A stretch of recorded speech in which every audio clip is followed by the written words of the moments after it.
நாகூம் தீர்க்கதரிசியின் புஸ்தகம் 1 அதிகாரம். நினிவேயின் பாரம். எல்கோசானாகிய நாகூமின் தரிசன புஸ்தகம். கர்த்தர் எரிச்சலுள்ளவரும் நீதியை சரிக்கட்டுகிறவருமான தேவன். கர்த்தர் நீதியை சரிக்கட்டுகிறவர், உக்கிர கோபமுள்ளவர்.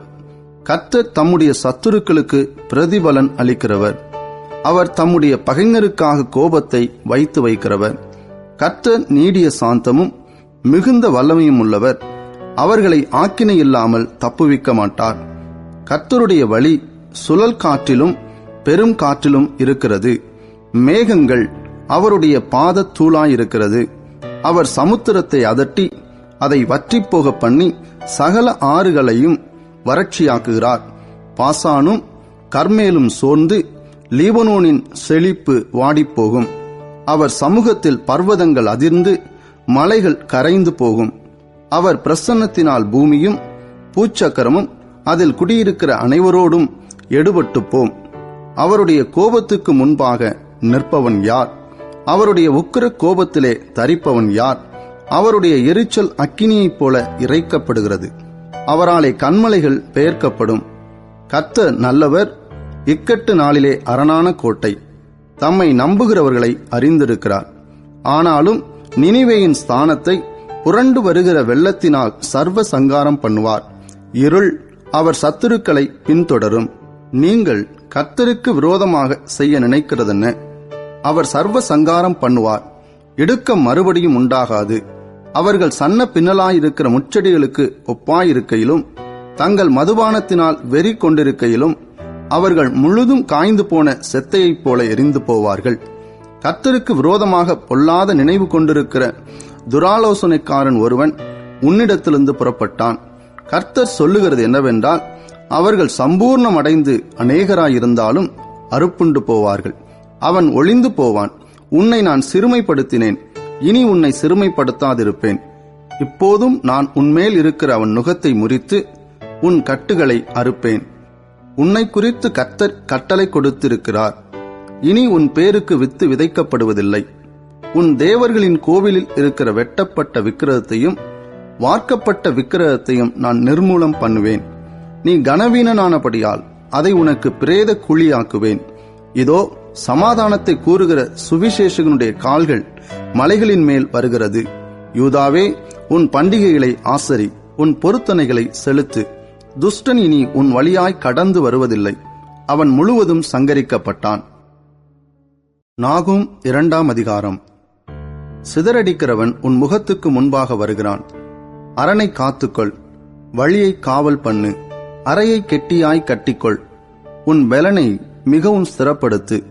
வெறுமையாக்குகிறவர்கள் அவர்களை வெறுமையாக்கி அவர்களுடைய திராட்சை கொடிகளை கெடுத்து போட்டாலும், கர்த்தர் யாக்கோபின் மகிமையை திரும்பி வர பண்ணுவது போல் இஸ்ரவேலின் மகிமையையும் திரும்பி வர பண்ணுவார். அவனுடைய பராக்கிரமசாலிகளின் கேடகம் இரத்தமயமாகும்.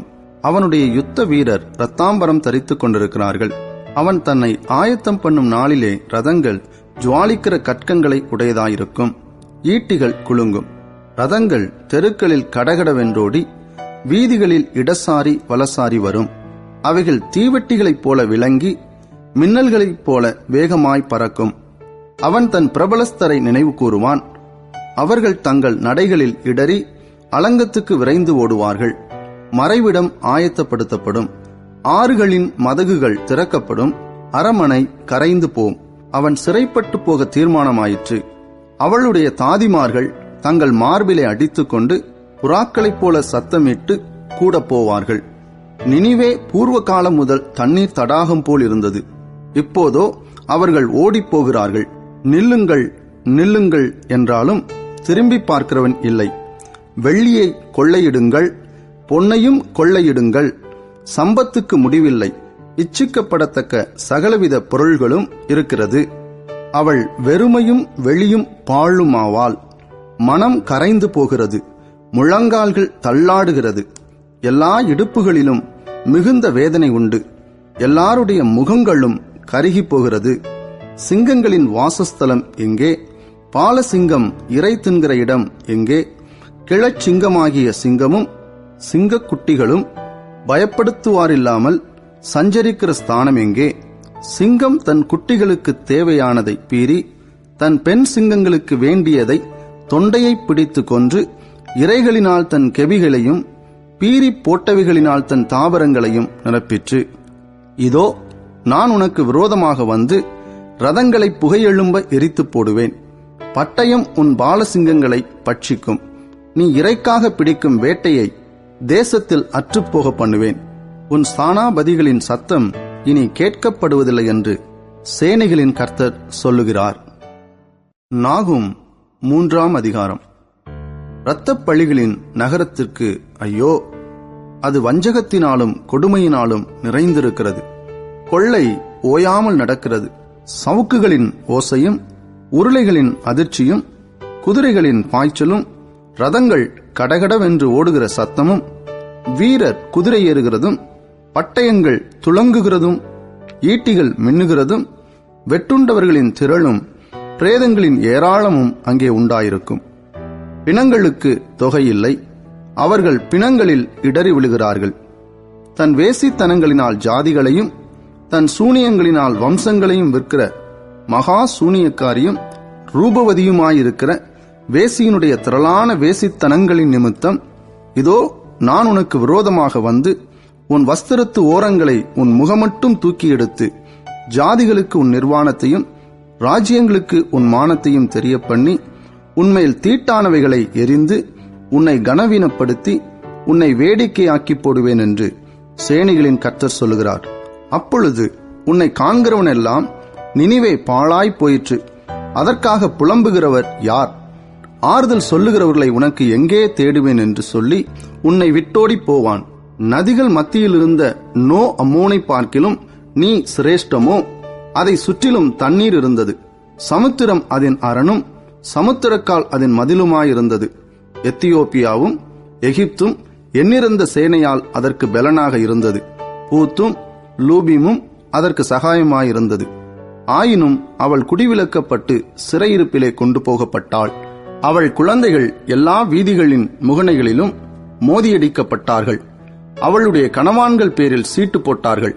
அவளுடைய பெரியவர்கள் எல்லாரும் சங்கிலிகளால் கட்டப்பட்டார்கள். நீயும் வெறிகொண்டு ஒளித்துக் கொள்வாய். நீயும் உன் சத்துருவுக்கு தப்ப அரணான கோட்டையை தேடுவாய். உன் அரண்களெல்லாம் முதல் பழுக்கும் பழங்களுள்ள அத்தி மரங்களைப் போலிருக்கும். அவைகள் குலுக்கப்பட்டால் அவைகளின் பழம் தின்கிறவன் வாயிலே விழும். இதோ உன் நடுவில் இருக்கிற ஜனங்கள் பேடிகள். உன் தேசத்தின் வாசல்கள் உன் சத்துருவுக்கு முன் திறவுண்டு போகும். அக்கினி உன் தாழ்பால்களை பட்சிக்கும். முற்றுகைக்கு தண்ணீர் மொண்டுவை. உன் அரண்களை பலப்படுத்து. சேற்றிலே போய் களிமண்ணை மிதி. சூளையை கெட்டிப்படுத்து. அங்கே அக்கினி உன்னை பட்சிக்கும். பட்டயம் உன்னை சங்கரிக்கும். அது பச்சை கிளிகளைப் போல் உன்னை பட்சித்து போடும். உன்னை பச்சை கிளிகளத்தனை ஆக்கிக்கொள். உன்னை வெட்டு கிளிகளத்தனை ஆக்கிக்கொள். உன் வர்த்தகரை வானத்து நட்சத்திரங்களிலும் அதிகமாக்கினாய். இந்த பச்சை கிளிகள் பரவி பறந்து போகும். உன் மகுடவர்த்தனர் வெட்டுக்கிளிகளுக்கும் உன் தள கற்றர் பெருங்கிளிகளுக்கும் சமானமாயிருக்கிறார்கள். அவைகள் குளிர்ச்சியான நாளில் வேலிகளில் பாளையம் இறங்கி சூரியன் உதித்த மாத்திரத்தில் பறந்து போம். பின்பு அவைகள் இருக்கும் இடம் இன்னதென்று தெரியாது. அசிரிய ராஜாவே, உன் மேய்ப்பர்கள் உறங்குவார்கள். உன் பிரபலஸ்தர் படுத்திருப்பார்கள். உன் ஜனங்கள் பர்வதங்களின் மேல் சிதறியிருக்கிறார்கள். அவைகளை கூட்டிச் சேர்ப்பவன் இல்லை. உன் நொறுங்குதலுக்கு பரிகாரம் இல்லை. உன் காயம் கொடியது. உன் செய்தியை கேட்பவர் யாவரும் உன் பேரில் கை கொட்டுவார்கள்.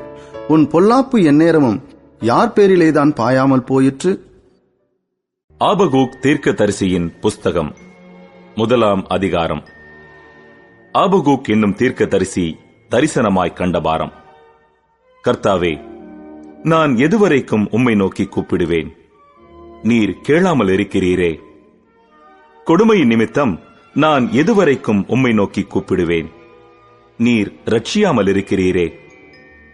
நீர் எனக்கு அக்கிரமத்தை காண்பித்து என்னை தீவினையை பார்க்க பண்ணுகிறதென்ன? கொள்ளையும் கொடுமையும் எனக்கு எதிரே நிற்கிறது. வழக்கையும் வாதையும் எழுப்புகிறவர்கள் உண்டு. ஆகையால் நியாயப்பிரமாணம் பலனற்றதாகி நியாயம் ஒருபோதும் செல்லாமற் போகிறது. துன்மார்க்கன் நீதிமானை வளைந்து கொள்ளுகிறான். ஆதலால் நியாயம் புரட்டப்படுகிறது. நீங்கள் புறஜாதிகளை நோக்கி பார்த்து ஆச்சரியப்பட்டு பிரமியுங்கள். விவரிக்கப்பட்டாலும் நீங்கள் விசுவாசியாத ஒரு கிரியையை உங்கள் நாட்களில் நடப்பிப்பேன். இதோ, நான் கல்தேயர் என்னும் கொடிதும் வேகமுமான ஜாதியாரை எழுப்புவேன். அவர்கள் தங்களுடையதல்லாத வாசஸ்தலங்களை கட்டிக்கொள்ள தேசத்தின் விசாலங்களில் நடந்து வருவார்கள். அவர்கள் கெடியும் பயங்கரமுமானவர்கள். அவர்களுடைய நியாயமும் அவர்களுடைய மேன்மையும் அவர்களாலேயே உண்டாகும். அவர்களுடைய குதிரைகள் சிவிங்கிகளிலும் வேகமும் சாயங்காலத்தில் திரிகிற ஓநாய்களிலும் தீவிரமுமாயிருக்கும். அவர்களுடைய குதிரை வீரர் பரவுவார்கள். அவர்களுடைய குதிரை வீரர் தூரத்திலிருந்து வருவார்கள்.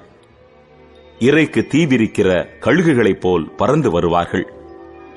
அவர்கள் எல்லாரும் கொடுமை செய்ய வருவார்கள். அவர்களுடைய முகங்கள் சுவரச் செய்யும் கீழ்காற்றைப் போலிருக்கும். அவர்கள் மணலத்தனை ஜனங்களை சிறைப்பிடித்து சேர்ப்பார்கள்.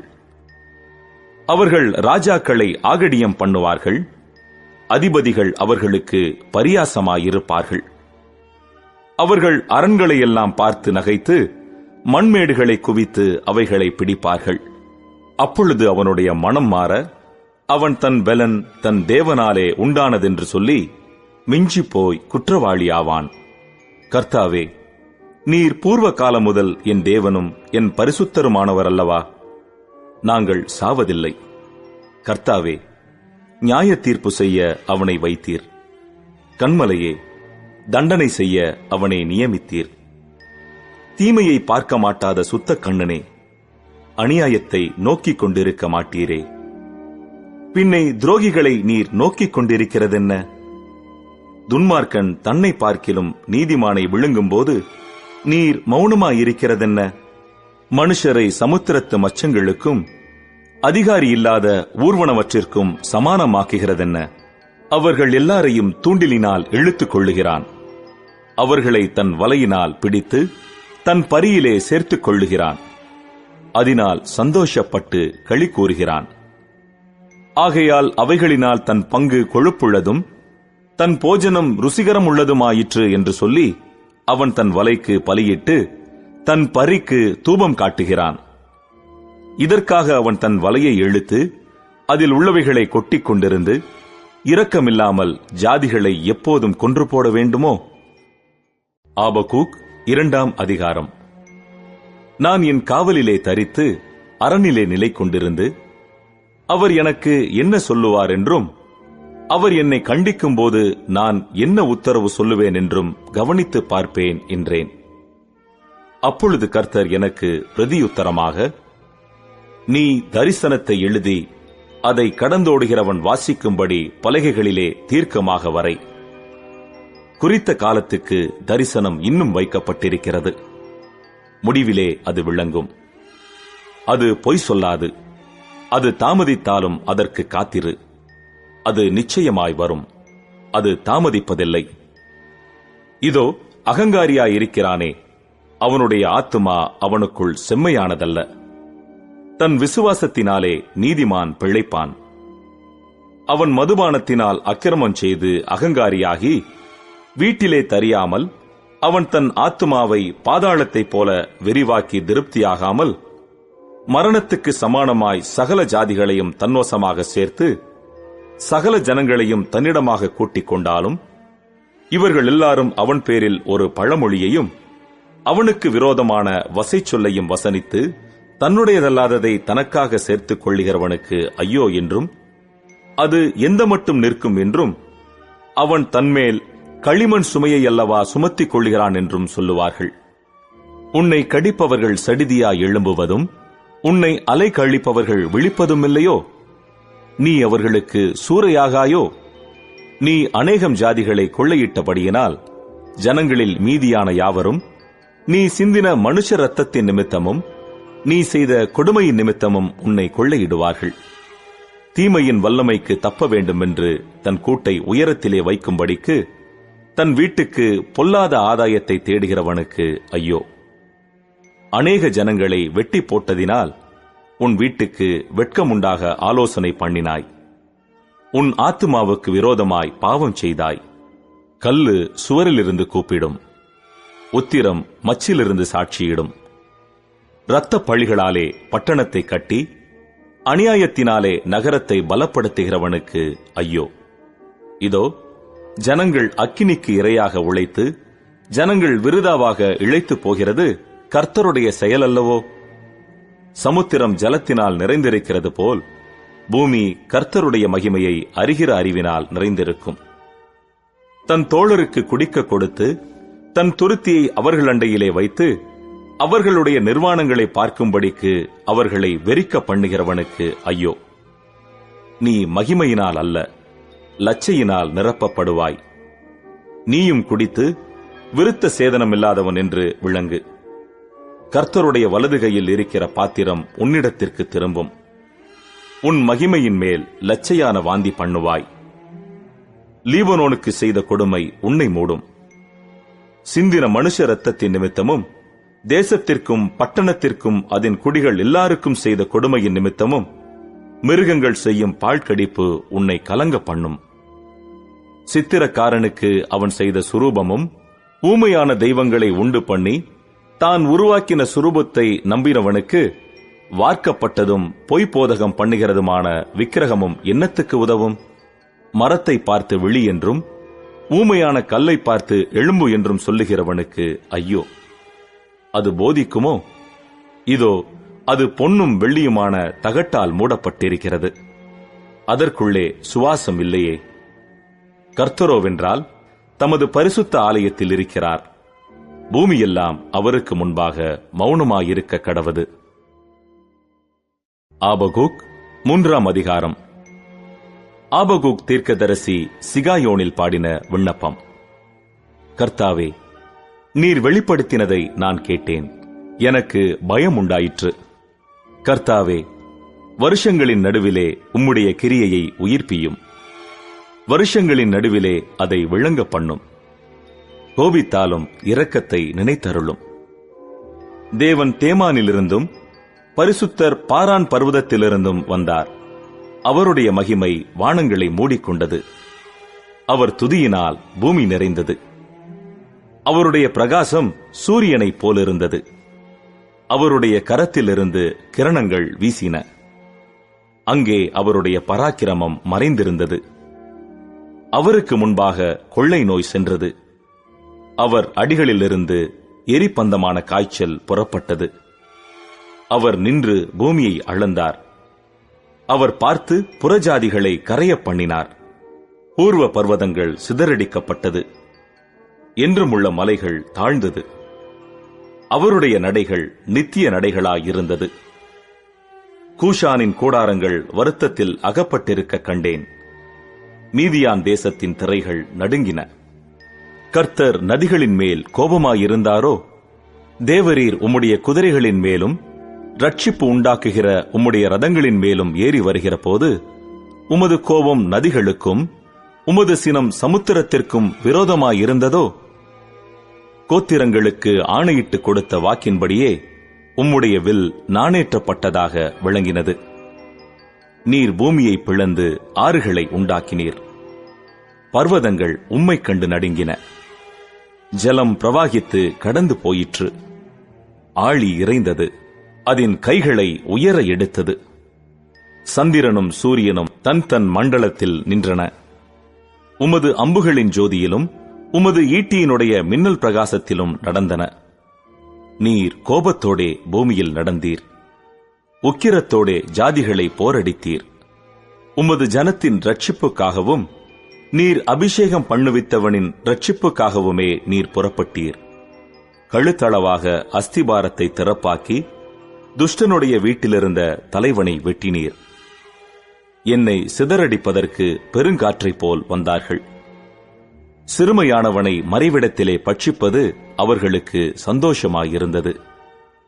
நீர் அவனுடைய ஈட்டிகளினாலேயே அவனுடைய கிராமத்து அதிபதிகளை உருவ குத்தினீர். திரளான தண்ணீர் குவியலாகிய சமுத்திரத்துக்குள் உமது குதிரைகளோடே நடந்து போனீர். நான் கேட்ட பொழுது என் குடல் குழம்பிற்று. அந்த சத்தத்துக்கு என் உதடுகள் துடித்தது. என் எலும்புகளில் உக்கல் உண்டாயிற்று. என் நிலையிலே நடுங்கினேன்.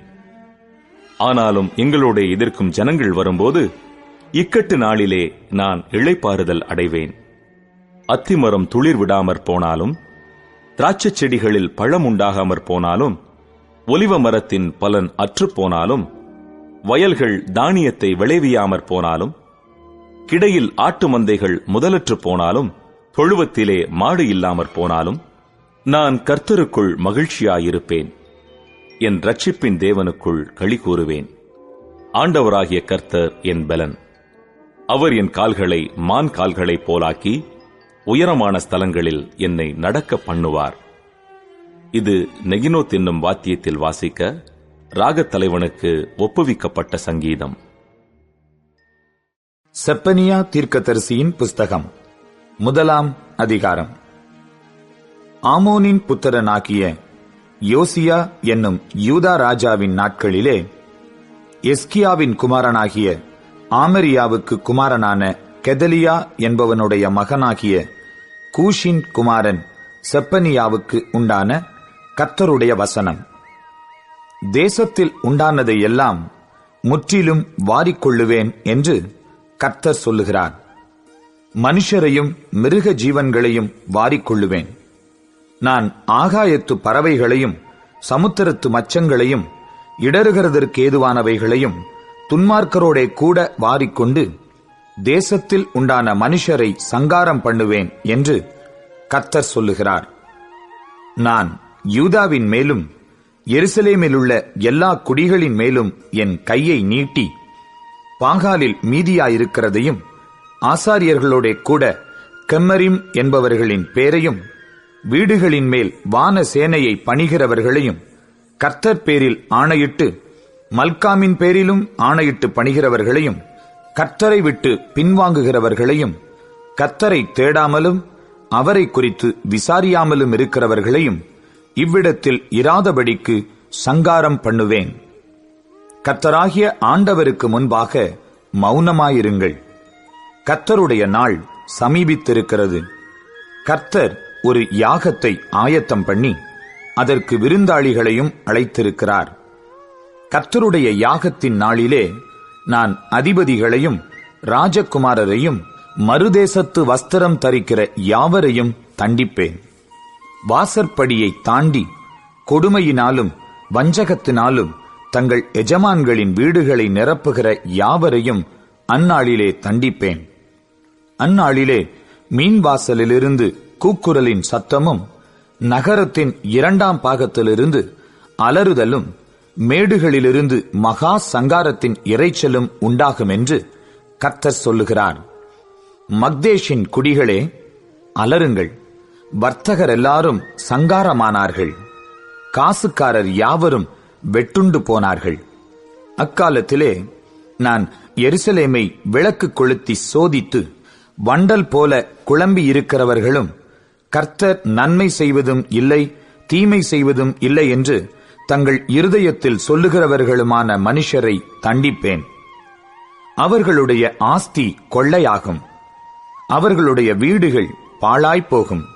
அவர்கள் வீடுகளை கட்டியும் அவைகளில் குடியிருக்க மாட்டார்கள். அவர்கள் திராட்சைத் தோட்டங்களை நாட்டியும் அவைகளின் பழரசத்தை குடிப்பதில்லை. கர்த்தருடைய பெரிய நாள் சமீபித்திருக்கிறது. அது கிட்டிச் சேர்ந்து மிகவும் தீவிரித்து வருகிறது. கர்த்தருடைய நாள் என்கிற சத்தத்துக்கு பராக்கிரமசாலி முதலாய் அங்கே மனங்கசந்து அலறுவான். அந்த நாள் உக்கிரத்தின் நாள். அது இக்கட்டும் இடுக்கமுமான நாள். அது அழிவும் பாழ்கடிப்புமான நாள். அது இருளும் அந்தகாரமுமான நாள். அது மப்பும் மந்தாரமுமான நாள். அது அரணிப்பான நகரங்களுக்கும் உயரமான கொத்தளங்களுக்கும் விரோதமாக எக்காளம் ஊதுகிறதும் ஆர்ப்பரிக்கிறதுமான நாள். மனுஷர் கர்த்தருக்கு விரோதமாய் பாவம் செய்தபடியால் அவர்கள் குருடரைப் போல் நடக்கும்படி நான் அவர்களை வருத்தப்படுத்துவேன். அவர்கள் இரத்தம் புழுதியைப் போல் சொரியப்படும். அவர்கள் மாம்சம் எருவைப் போல் கிடக்கும். கர்த்தருடைய உக்கிரத்தின் நாளிலே அவர்கள் வெள்ளியும் அவர்கள் பொன்னும் அவர்களை தப்புவிக்க மாட்டாது. அவருடைய எரிச்சலின் அக்கினியினால் தேசமெல்லாம் அழியும். தேசத்தின் குடிகளை எல்லாம் சடிதியாய் நிர்மூலம் பண்ணுவார். செப்பனியா 2ஆம் அதிகாரம். விரும்பப்படாத ஜாதியே, கட்டளை பிறக்கும் முன்னும் பதரை போல நாள் பறந்து போகும் முன்னும் கர்த்தருடைய உக்கிர கோபம் உங்கள் மேல் இறங்கும் முன்னும் கர்த்தருடைய கோபத்தின் நாள் உங்கள் மேல் வரும் முன்னும் நீங்கள் உங்களை உய்த்து ஆராய்ந்து சோதியுங்கள். தேசத்திலுள்ள எல்லா சிறுமையானவர்களே, கர்த்தருடைய நியாயத்தை நடப்பிக்கிறவர்களே, அவரை தேடுங்கள். நீதியை தேடுங்கள், மனத்தாழ்மையை தேடுங்கள். அப்பொழுது ஒருவேளை கர்த்தருடைய கோபத்தின் நாளிலே மறைக்கப்படுவீர்கள். காத்சா குடியற்று அஸ்கலோன் பாழாகும். அஸ்தோத்தை பட்ட பகலிலே பறக்கடிப்பார்கள்.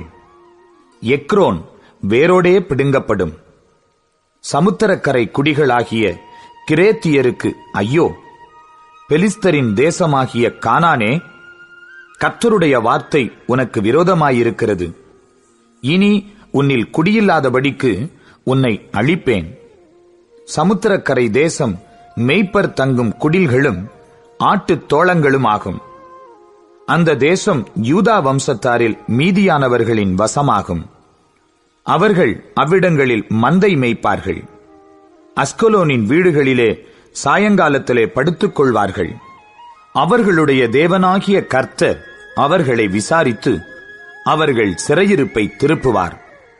மோவாப் செய்த நிந்தனையையும் அம்மோன் புத்திரர் என் ஜனத்தை நிந்தித்து அவர்கள் எல்லையை கடந்து பெருமை பாராட்டிச் சொன்ன தூஷணங்களையும் கேட்டேன்.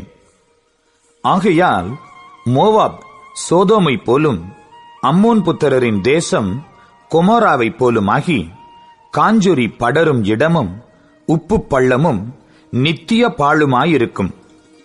என் ஜனத்தில் மீந்தவர்கள் அவர்களை கொள்ளையிட்டு என் ஜாதியில் மீதியானவர்கள் அவர்களை சுதந்தரித்துக் கொள்வார்கள் என்பதை என் ஜீவனைக் கொண்டு சொல்லுகிறேன் என்று இஸ்ரவேலின் தேவனாகிய சேனைகளின் கர்த்தர் உரைக்கிறார். அவர்கள் சேனைகளுடைய கர்த்தரின் ஜனத்துக்கு விரோதமாய் பெருமை பாராட்டி அவர்களை நிந்தித்தபடியினால் இது அவர்கள் அகங்காரத்துக்கு பதிலாக அவர்களுக்கு கிடைக்கும். கர்த்தர் அவர்கள் மேல் கெடியாயிருப்பார். பூமியிலுள்ள தேவர்களை எல்லாம் மெலிந்து போக பண்ணுவார்.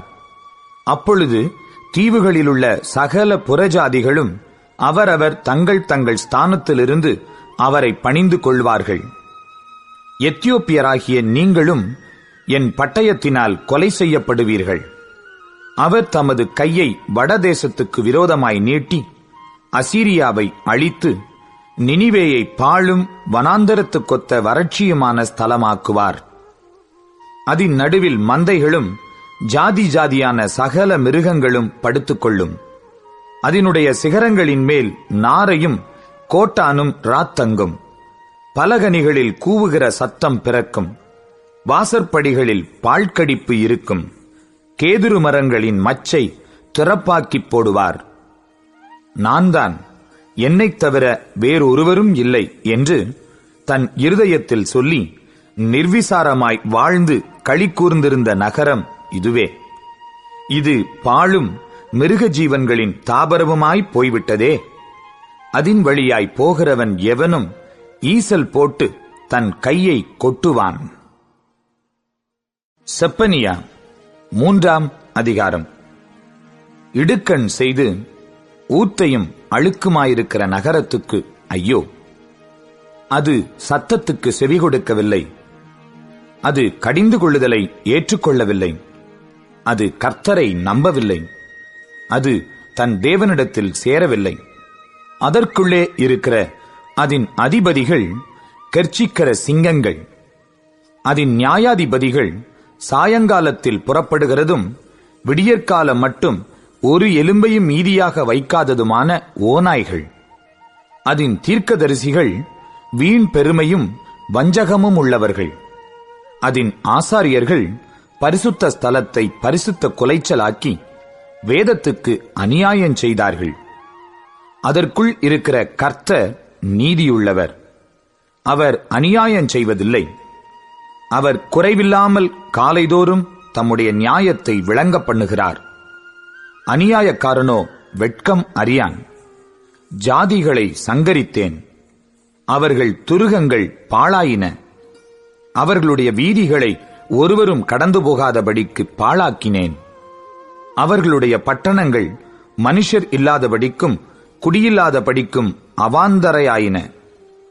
உன் வாசஸ்தலம் நிர்மூலமாகாதபடிக்கு நீ எனக்கு பயந்து கடிந்து கொள்ளுதலை ஏற்றுக்கொள் என்றேன்.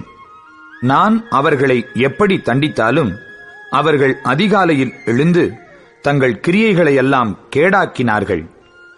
ஆகையால் நான் கொள்ளையாட எழும்பும் நாள் மட்டும் எனக்கு காத்திருங்கள் என்று கர்த்தர் சொல்லுகிறார்.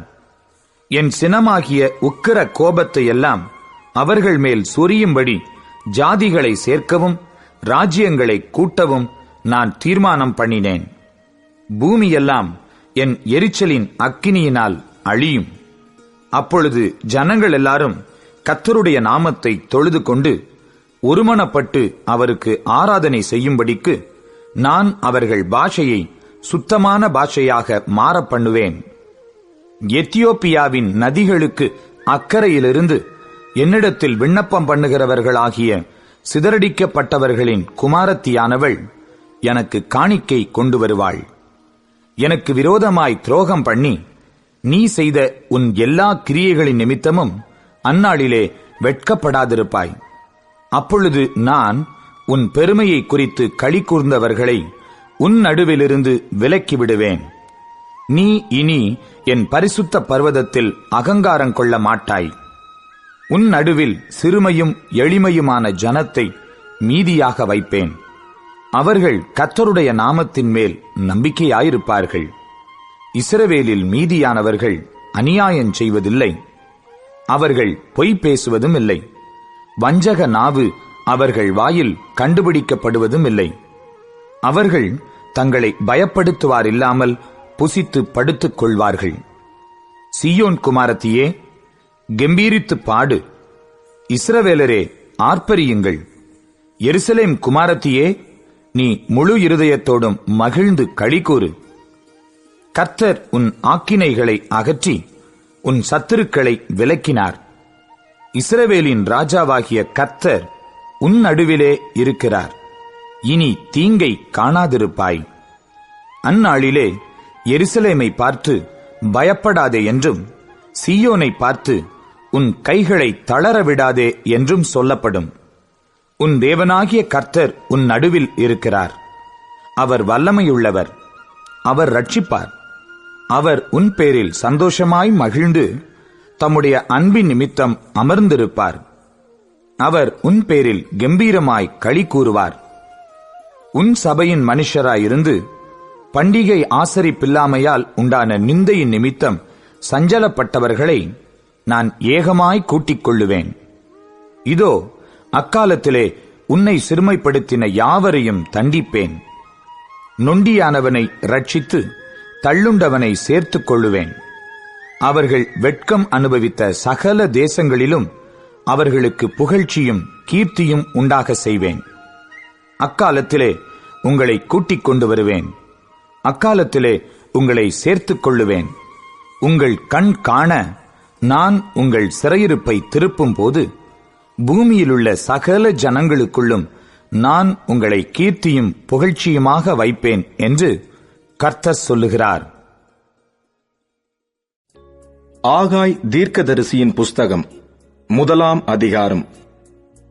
ராஜாவாகிய தரியு அரசாண்ட 2 வருஷம் 6 மாதம் 1 தேதியிலே கர்த்தருடைய வார்த்தை ஆகாய் என்னும் தீர்க்கதரிசியின் மூலமாய் செயல்தியேலின் குமாரனாகிய செருபாபேல் என்னும் யூதாவின் தலைவனுக்கும் யோத்சதாக்கின் குமாரனாகிய யோசுவா என்னும் பிரதான ஆசாரியனுக்கும் உண்டாகி அவர் சொன்னது என்னவென்றால், இந்த ஜனங்கள் கர்த்தருடைய ஆலயத்தை கட்டுகிறதற்கு ஏற்ற காலம் இன்னும் வரவில்லை என்கிறார்கள் என்று சேனைகளின் கர்த்தர் சொல்லுகிறார்.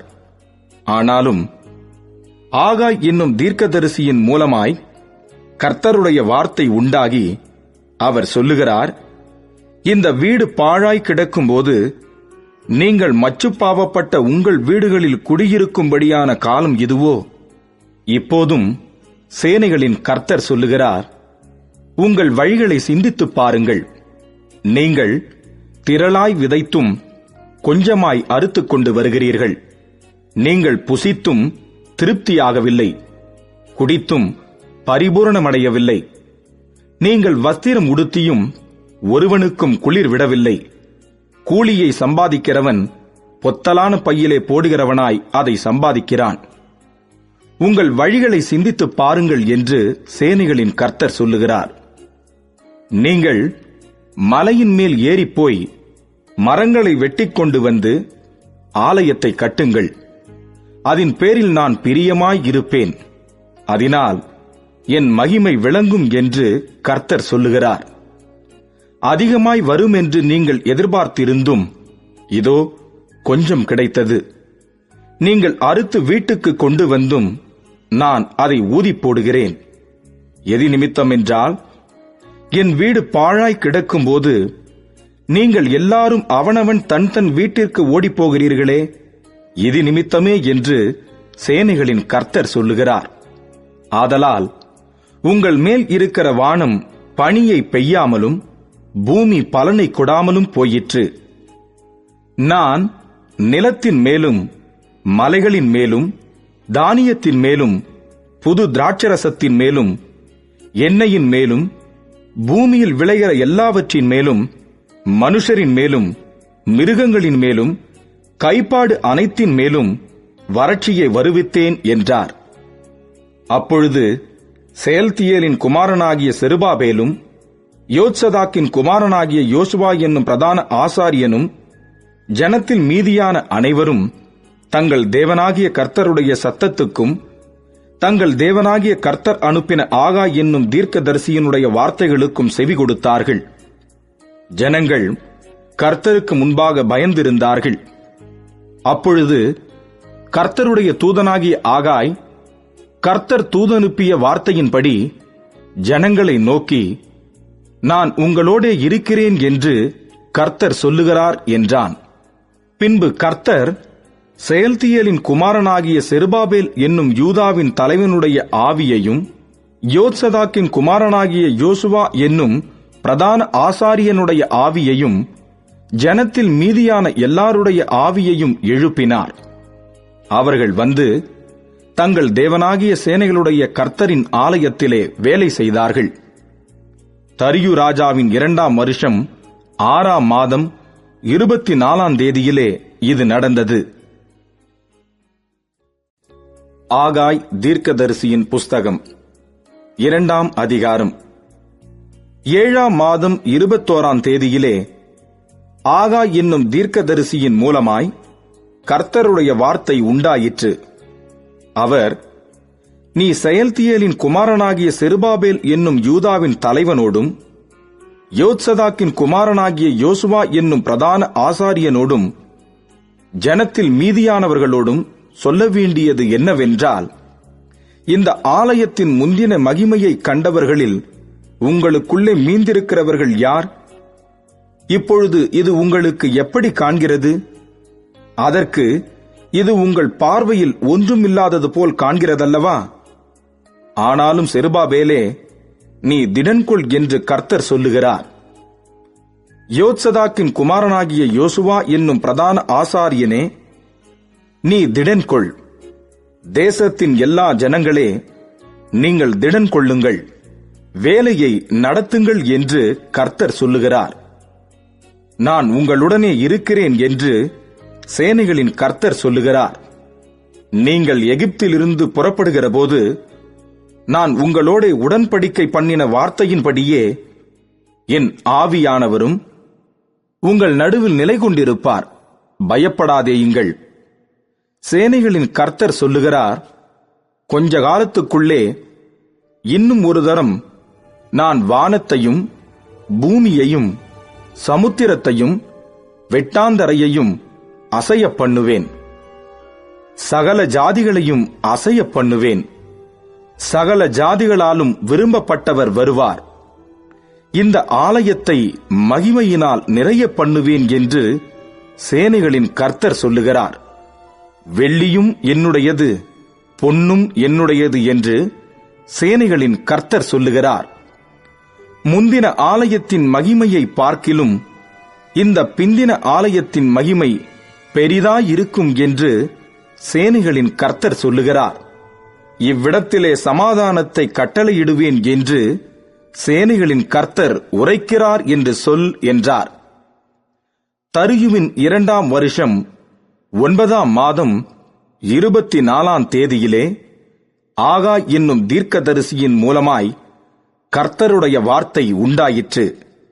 அவர், ஒருவன் தன் வஸ்திரத்தின் தொங்கலிலே பரிசுத்த மாம்சத்தை கொண்டு போகையில் தன் வஸ்திரத்தின் தொங்கல் அப்பத்தையாகிலும் சாதத்தையாகிலும் திராட்சை ரசத்தையாகிலும் எண்ணெயையாகிலும் மற்றெந்த போஜன பதார்த்தத்தையாகிலும் தொட்டால் அது பரிசுத்தமாகுமோ என்று நீ ஆசாரியரிடத்தில் வேத நியாயத்தை பற்றி கேள் என்று சேனைகளின் கர்த்தர் சொல்லுகிறார் என்றார். அதற்கு ஆசாரியர்கள் பிரதியுத்தரமாக, பரிசுத்தமாகாது என்றார்கள். பிணத்தால் தீட்டுப்பட்டவன் அவைகளில் எதையாகிலும் தொட்டால் அது தீட்டுப்படுமோ என்று ஆகாய் பின்னும் கேட்டான். அதற்கு ஆசாரியர்கள் பிரதியுத்தரமாக, தீட்டுப்படும் என்றார்கள். அப்பொழுது ஆகாய், அப்படியே இந்த ஜனங்களும் இந்த ஜாதியாரும் என் சமூகத்தில் இருக்கிறார்கள் என்று கர்த்தர் சொல்லுகிறார். அவர்களுடைய கைகளின் எல்லா கிரியைகளும் அப்படியே இருக்கிறது. அவர்கள் அங்கே கொண்டு வந்து படைக்கிறதும் தீட்டுப்பட்டிருக்கிறது. இப்போதும் கர்த்தருடைய ஆலயத்தை கட்டும்படி ஒரு கல்லின் மேல் ஒரு கல் வைக்கப்பட்டது முதல் நடந்ததை உங்கள் மனதிலே சிந்தித்துப் பாருங்கள். அந்த நாட்கள் முதல் ஒருவன் 20 மரக்காலாக கண்ட அம்பாரத்தினிடத்தில் வந்தபோது 10 மரக்கால் மாத்திரம் இருந்தது. ஒருவன் ஆலையின் தொட்டியில் 50 குடம் மொள்ள ஆலையினிடத்திலே வந்தபோது 20 குடம் மாத்திரம் இருந்தது. கருக்காயினாலும் விஷப்பணியினாலும் கல் மழையினாலும் உங்களை உங்கள் கைகளின் வேலையிலெல்லாம் அடித்தேன். ஆனாலும் நீங்கள் என்னிடத்தில் மனதை திருப்பாமல் போனீர்கள் என்று கர்த்தர் சொல்லுகிறார். இப்போதும் இதற்கு முந்தின காலத்தில் நடந்ததை உங்கள் மனதிலே சிந்தித்துப் பாருங்கள். 9ஆம் மாதம் 24ஆம் தேதியாகிய இந்நாள் முதல் கர்த்தருடைய ஆலயத்தின் அஸ்திபாரம் போடப்பட்ட அந்நாள் வரைக்கும் சென்ற காலத்தில் நடந்ததை உங்கள் மனதிலே சிந்தித்துப் பாருங்கள். களஞ்சியத்தில் இன்னும் விதைத்தானியம் உண்டோ? திராட்சை செடியும் அத்தி மரமும் மாதளஞ்செடியும் ஒலிவ மரமும் கனி கொடுக்கவில்லையே? நான் இன்று முதல் உங்களை ஆசீர்வதிப்பேன் என்று சொல்லுகிறார் என்றான். 24ஆம் தேதியாகிய அந்நாளிலே கர்த்தருடைய வார்த்தை 2ஆம் விசை ஆகாய் என்பவனுக்கு உண்டாகி, அவர், நீ யூதாவின் தலைவனாகிய செருபாபேலோடே சொல்ல வேண்டியது என்னவென்றால், நான் வானத்தையும் பூமியையும் அசைய பண்ணி ராஜ்யங்களின் சிங்காசனத்தை கவிழ்த்து ஜாதிகளுடைய ராஜ்யங்களின் பலத்தை அழித்து ரதத்தையும் அதில் ஏறியிருக்கிறவர்களையும் கவிழ்த்து போடுவேன். குதிரைகளோட அவைகளின் மேல் ஏறி இருப்பவர்களும் அவரவர் தங்கள் தங்கள் சகோதரனின் பட்டயத்தினாலே விழுவார்கள். சேனைகளின் கர்த்தர் சொல்லுகிறார், செயல்தியேலின் குமாரனாகிய செருபாபேல் என்னும் என் ஊழியக்காரனே, உன்னை நான் அந்நாளிலே சேர்த்துக் கொண்டு உன்னை முத்திரை மோதிரமாக வைப்பேன் என்று கர்த்தர் சொல்லுகிறார். நான் உன்னை தெரிந்து கொண்டேன் என்று சேனைகளின் கர்த்தர் உரைக்கிறார் என்று சொல் என்றார். சகரியாவின் புஸ்தகம் 1ஆம் அதிகாரம்.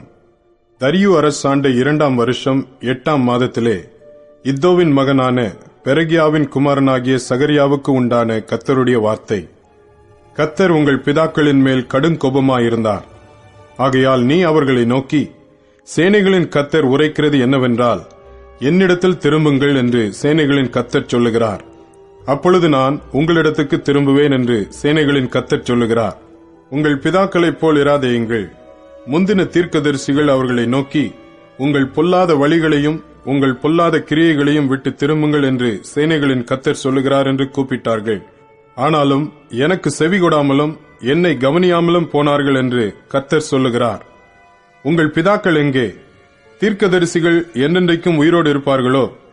இராமற் போனாலும் தீர்க்கதரிசிகளாகிய என் ஊழியக்காரருக்கு நான் கட்டளையிட்ட என் வார்த்தைகளும் என் தீர்மானங்களும் உங்கள் பிதாக்களிடத்தில் பலிக்கவில்லையோ?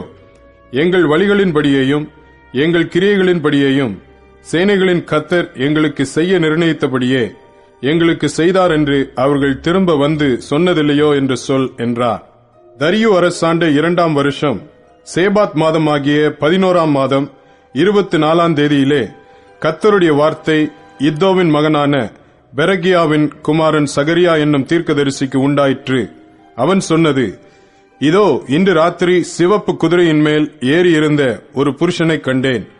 அவர் பள்ளத்தாக்கில் இருக்கிற மிருது செடிகளுக்குள்ளே நின்றார். அவருக்கு பின்னாலே சிவப்பும் மங்கின நிறமும் வெண்மையுமான குதிரைகள் இருந்தன. அப்பொழுது நான், என் ஆண்டவரே, இவர்கள் யார் என்று கேட்டேன். என்னோட பேசுகிற தூதனானவர், இவர்கள் யார் என்று நான் உனக்கு காண்பிப்பேன் என்று சொன்னார். அப்பொழுது மிருது செடிகளுக்குள்ளே நின்ற அந்த புருஷன் பிரதியுத்தரமாக, இவர்கள் பூமி எங்கும் சுற்றி பார்க்க கர்த்தர் அனுப்பினவர்கள் என்றார். பின்பு அவர்கள் மிருது செடிகளுக்குள்ளே நின்ற கர்த்தருடைய தூதனை நோக்கி, நாங்கள் பூமி எங்கும் சுற்றி பார்த்தோம். இதோ பூமி முழுவதும் அமைதலும் அமெரிக்கையுமாய் இருக்கிறது என்றார்கள்.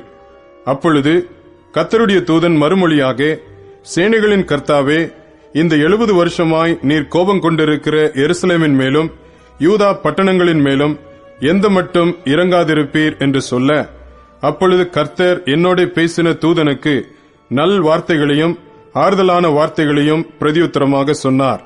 அப்பொழுது என்னோட பேசின தூதன் என்னை நோக்கி, சேனைகளின் கர்த்தர் உரைக்கிறது என்னவென்றால், நான் எருசலேமுக்காகவும் சியோனுக்காகவும் மகா வைராக்கியம் கொண்டிருக்கிறேன். நான் கொஞ்சம் கோபம் கொண்டிருந்த போது அவர்கள் தங்கள் கேட்டை அதிகரிக்க தேடினபடியினால் சுகமாய் வாழுகிற புறஜாதிகள் பேரில் நான் கடும் கோபம் கொண்டேன். ஆகையால் மன உருக்கத்தோடு எருசலேமினிடத்தில் திரும்பினேன் என்று கர்த்தர் சொல்லுகிறார். என் ஆலயம் அதிலே கட்டப்படும், எருசலேமின் மேல் அளவு நூல் பிடிக்கப்படும் என்று சேனைகளின் கர்த்தர் சொல்லுகிறார் என்று கூறு என்றார். இன்னும் என் பட்டணங்கள் நன்மையினால் பரம்பி இருக்கும். இன்னும் கர்த்தர் சியோனை தேற்றரவு பண்ணுவார். இன்னும் எருசலேமை தெரிந்து கொள்ளுவார் என்று சேனைகளின் கர்த்தர் சொல்லுகிறார் என்று பின்னும் கூறு என்றார். நான் என் கண்களை ஏறெடுத்து பார்த்தபோது இதோ 4 கொம்புகளை கண்டேன்.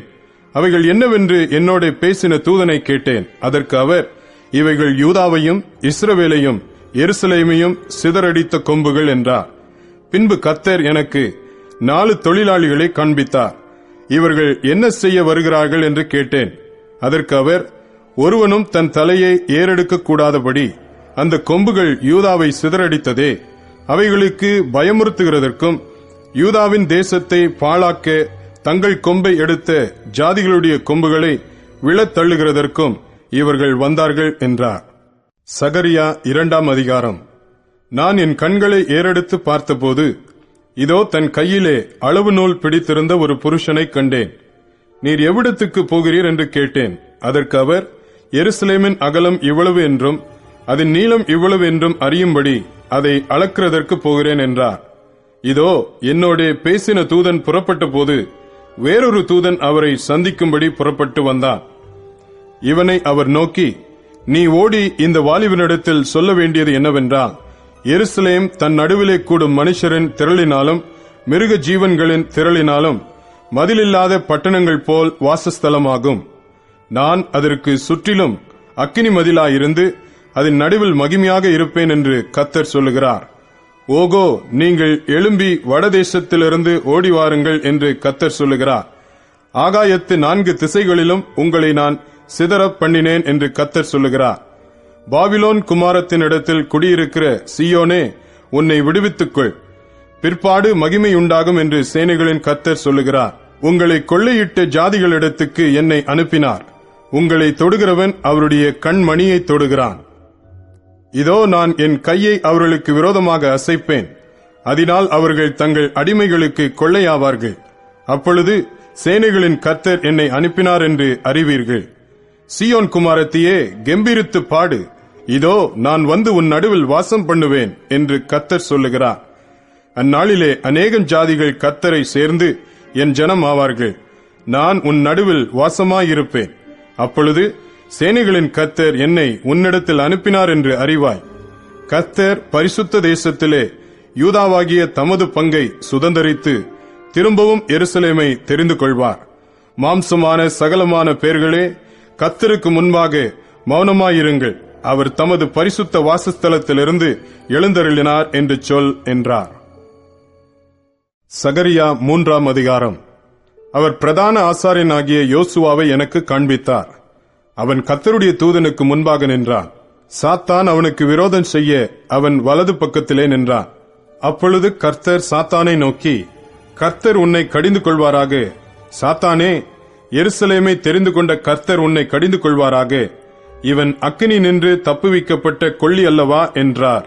யோசுவாவோவெனில் அழுக்கு வஸ்திரம் தரித்தவனாய் தூதனுக்கு முன்பாக நின்றிருந்தான். அவர் தமக்கு முன்பாக நிற்கிறவர்களை நோக்கி, இவன் மேல் இருக்கிற அழுக்கு வஸ்திரங்களை களைந்து போடுங்கள் என்றார். பின்பு அவனை நோக்கி, பார், நான் உன் அக்கிரமத்தை உன்னிலிருந்து நீங்க செய்து உனக்கு சிறந்த வஸ்திரங்களை தரிப்பித்தேன் என்றார். அவன் சிரசின் மேல் சுத்தமான பாகையை வைப்பார்களாக என்றார். அப்பொழுது சுத்தமான பாகையை அவன் சிரசின் மேல் வைத்து அவனுக்கு வஸ்திரங்களை தரிப்பித்தார்கள். கர்த்தருடைய தூதன் அங்கே நின்றார். கர்த்தருடைய தூதன் யோசுவாவுக்கு சாட்சியாக, சேனைகளின் கர்த்தர் உரைக்கிறது என்னவென்றால், நீ என் வழிகளில் நடந்து என் காவலை காத்தால் நீ என் ஆலயத்தில் நியாயம் விசாரிப்பாய், என் பிரகாரங்களையும் காவல் காப்பாய். இங்கே நிற்கிறவளுக்குள்ளே உலாவுகிறதுக்கு இடம் நான் உனக்கு கட்டளையிடுவேன். இப்போதும் பிரதான ஆசாரியனாகிய யோசுவாவே, நீ கேள். உனக்கு முன்பாக உட்கார்ந்திருக்கிற உன் தோழரும் கேட்க கடவர்கள். இவர்கள் அடையாளமாயிருக்கிற புருஷர். இதோ கிளை எண்ணப்பட்டவராகிய என் தாசனை நான் வரப்பண்ணுவேன். இதோ நான் யோசுவாவுக்கு முன்பாக வைத்த கல். இந்த ஒரே கல்லின் மேல் 7 கண்களும் வைக்கப்பட்டிருக்கிறது.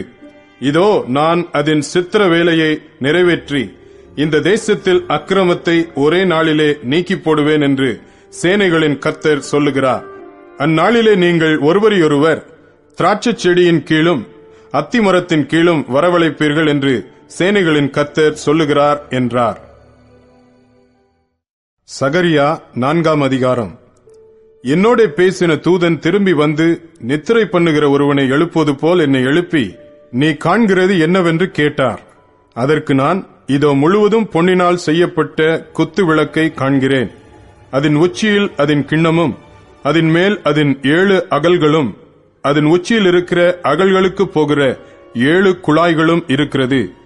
அதன் அருகில் கிண்ணத்திற்கு வலதுபுறமாக ஒன்றும் அதற்கு இடதுபுறமாக ஒன்றும் ஆக 2 ஒலிவ மரங்கள் இருக்கிறது என்றேன்.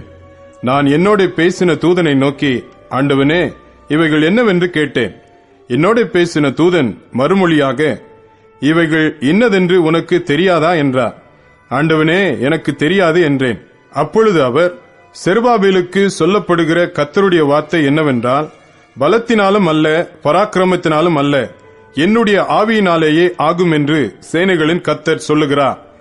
பெரிய பர்வதமே, நீ எம்மாத்திரம். செருபாபேலுக்கு முன்பாக நீ சமபூமியாவாய்.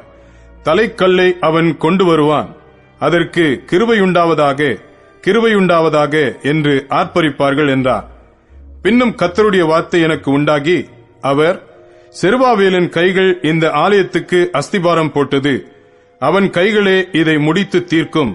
அதனால் சேனைகளின் கர்த்தர் என்னை உங்களிடத்திற்கு அனுப்பினார் என்று அறிவாய். அற்பமான ஆரம்பத்தின் நாளை யார் அசட்டை பண்ணலாம்? பூமி எங்கும் சுற்றி பார்க்கிறவைகள் ஆகிய கர்த்தருடைய 7 கண்களும் செருபாபேலின் கையில் இருக்கிற தூக்கு நூலை சந்தோஷமாய் பார்க்கிறது என்றார். பின்பு நான் அவரை நோக்கி, குத்து விளக்குக்கு வலதுபுறமாகவும் அதற்கு இடதுபுறமாகவும் இருக்கிற இந்த 2 ஒலிவ மரங்கள் என்னவென்று கேட்டேன். மறுபடியும் நான் அவரை நோக்கி, 2 பொற்குழாய்களின் வழியாய் தொங்கி பொன்னிறமான எண்ணெயை தங்களிலிருந்து இறங்க பண்ணுகிறவைகளாகிய ஒலிவ மரங்களின் 2 கிளைகள் என்னவென்று கேட்டேன். அதற்கு அவர், இவைகள் இன்னதென்று உனக்கு தெரியாதா என்றார். ஆண்டவனே, எனக்கு தெரியாது என்றேன். அப்பொழுது அவர், இவைகள் இரண்டும் சர்வலோகத்துக்கும் ஆண்டவராயிருக்கிறவரின் சமூகத்தில் நிற்கிற அபிஷேகம் பெற்றவர்கள் என்றார். சகரியா 5ஆம் அதிகாரம்.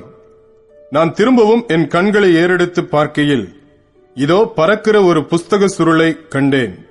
தூதன், நீ காண்கிறது என்னவென்று கேட்டார். பறக்கிற ஒரு புஸ்தக சுருளை காண்கிறேன். அதன் நீளம் 20 முழமும் அதன் அகலம் 10 முழமுமாயிருக்கிறது என்றேன். அப்பொழுது அவர், இது பூமியின் மீதெங்கும் புறப்பட்டு போகிற சாபம். எந்த திருடனும் அதன் ஒரு புறத்தில் இருக்கிறதின்படியே அழிக்கப்பட்டு போவான். ஆணையிடுகிற எவனும் அதன் மறுபுறத்தில் இருக்கிறதின்படியே அழிக்கப்பட்டு போவான். அது திருடன் வீட்டிலும் என் நாமத்தைக் கொண்டு பொய் ஆணையிடுகிறவன் வீட்டிலும் வந்து அவனவன் வீட்டின் நடுவிலே தங்கி அதை அதன் மரங்களோடும் அதன் கல்லுகளோடும் கூட நிர்மூலமாக்கும்படி அதை புறப்பட்டு போக பண்ணுவேன் என்று சேனைகளின் கர்த்தர் சொல்லுகிறார் என்றார். பின்பு என்னோட பேசின தூதன் வெளியே வந்து என்னை நோக்கி, நீ உன் கண்களை ஏறெடுத்து புறப்பட்டு வருகிறதை என்னவென்று பார் என்றார். அது என்னவென்று கேட்டேன். அதற்கு அவர், அது புறப்பட்டு வருகிறதாகிய ஒரு மரக்கால் என்றார். பின்னும் அவர், பூமி எங்கும் இதுதான் அவர்களுடைய கண்ணோக்கம் என்றார். இதோ ஒரு தாலந்து நிறையான ஈய மூடி தூக்கி வரப்பட்டது. மரக்காலின் நடுவிலே ஒரு ஸ்திரீ உட்கார்ந்திருந்தாள். அப்பொழுது அவர், இவள் அக்கிரமக்காரி என்று சொல்லி அவளை மரக்காலுக்குள்ளே தள்ளி ஈயக்கட்டியை அதன் வாயிலே போட்டார். அப்பொழுது நான் என் கண்களை ஏறெடுத்து, இதோ புறப்பட்டு வருகிற 2 ஸ்திரீகளை கண்டேன். அவர்களுக்கு நாரையின் செட்டைகளுக்கொத்த செட்டைகள் இருந்தது. அவர்கள் செட்டைகளில் காற்றிருந்தது. இவர்கள் மரக்காலை பூமிக்கும் வானத்துக்கும் நடுவாய் தூக்கி கொண்டு போனார்கள். நான் என்னோட பேசின தூதனை நோக்கி, இவர்கள் மரக்காலை எங்கே கொண்டு போகிறார்கள் என்று கேட்டேன். அதற்கு அவர், சினையார் தேசத்திலே அதற்கு ஒரு வீட்டை கட்டும்படிக்கு அதை கொண்டு போகிறார்கள். அங்கே அது ஸ்தாபிக்கப்பட்டு தன் நிலையிலே வைக்கப்படும் என்றார். சகரியா 6ஆம் அதிகாரம். நான் திரும்பவும் என் கண்களை ஏறெடுத்து, இதோ 2 பர்வதங்களின் நடுவாக புறப்பட்டு வருகிற 4 ரதங்களை கண்டேன். அந்த பர்வதங்கள் வெண்கல பர்வதங்களாயிருந்தன. 1ஆம் ரதத்தில் சிவப்பு குதிரைகளும், 2ஆம் ரதத்தில் கருப்பு குதிரைகளும், 3ஆம் ரதத்தில் வெள்ளை குதிரைகளும், 4ஆம் ரதத்தில் புள்ளி புள்ளியான சிவப்பு குதிரைகளும் பூட்டியிருந்தன. நான் என்னோட பேசின தூதனை நோக்கி, ஆண்டவனே, இவைகள் என்னவென்று கேட்டேன். அந்த தூதன் எனக்கு பிரதியுத்தரமாக, இவைகள் சர்வலோகத்துக்கும் ஆண்டவராயிருக்கிறவருடைய சமூகத்தில் நின்று புறப்படுகிற வானத்தினுடைய 4 ஆவிகள் என்றார். ஒன்றில் பூட்டப்பட்டிருந்த கருப்பு குதிரைகள் வடதேசத்துக்கு புறப்பட்டு போயின. வெண்மையான குதிரைகள் அவைகளின் பின்னாலே புறப்பட்டு போயின. புள்ளி புள்ளியான குதிரைகள் தென் தேசத்துக்கு புறப்பட்டு போயின. சிவப்பு குதிரைகளோவென்றால் புறப்பட்டு போய் பூமியிலே சுற்றித் திரியும்படி கேட்டுக்கொண்டன. அதற்கு அவர், போய் பூமியில் சுற்றித் திரியுங்கள் என்றார். அப்படியே பூமியிலே சுற்றித் திரிந்தன. பின்பு அவர் என்னை கூப்பிட்டு, பார், வடதேசத்துக்கு புறப்பட்டு போனவைகள் வடதேசத்திலே என் கோபத்தை சாந்தி பண்ணிற்று என்று என்னோட சொன்னார்.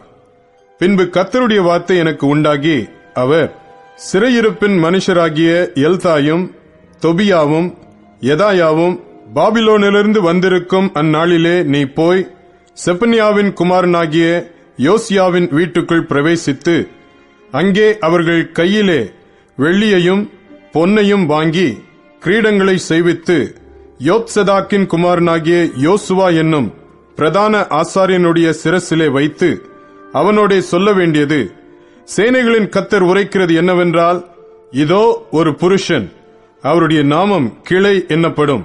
அவர் தம்முடைய ஸ்தானத்திலிருந்து முளைத்தெழும்பி கர்த்தருடைய ஆலயத்தை கட்டுவார். அவரே கர்த்தருடைய ஆலயத்தை கட்டுவார். அவர் மகிமை பொருந்தினவராய் தம்முடைய சிங்காசனத்தின் மேல் வீற்றிருந்து ஆளுகை செய்வார். தம்முடைய சிங்காசனத்தின் மேல் ஆசாரியராயும் இருப்பார். இவ்விரண்டின் நடுவாக சமாதானத்தின் ஆலோசனை விளங்கும். இந்த கிரீடங்களோவென்றால் கர்த்தருடைய ஆலயத்திலே ஏலேமுக்கும் தொபியாவுக்கும் யெதாயாவுக்கும் செப்பனியாவின் குமாரனாகிய ஏனுக்கும் நினைப்பூட்டுதலுக்கென்று வைக்கப்படுவதாக.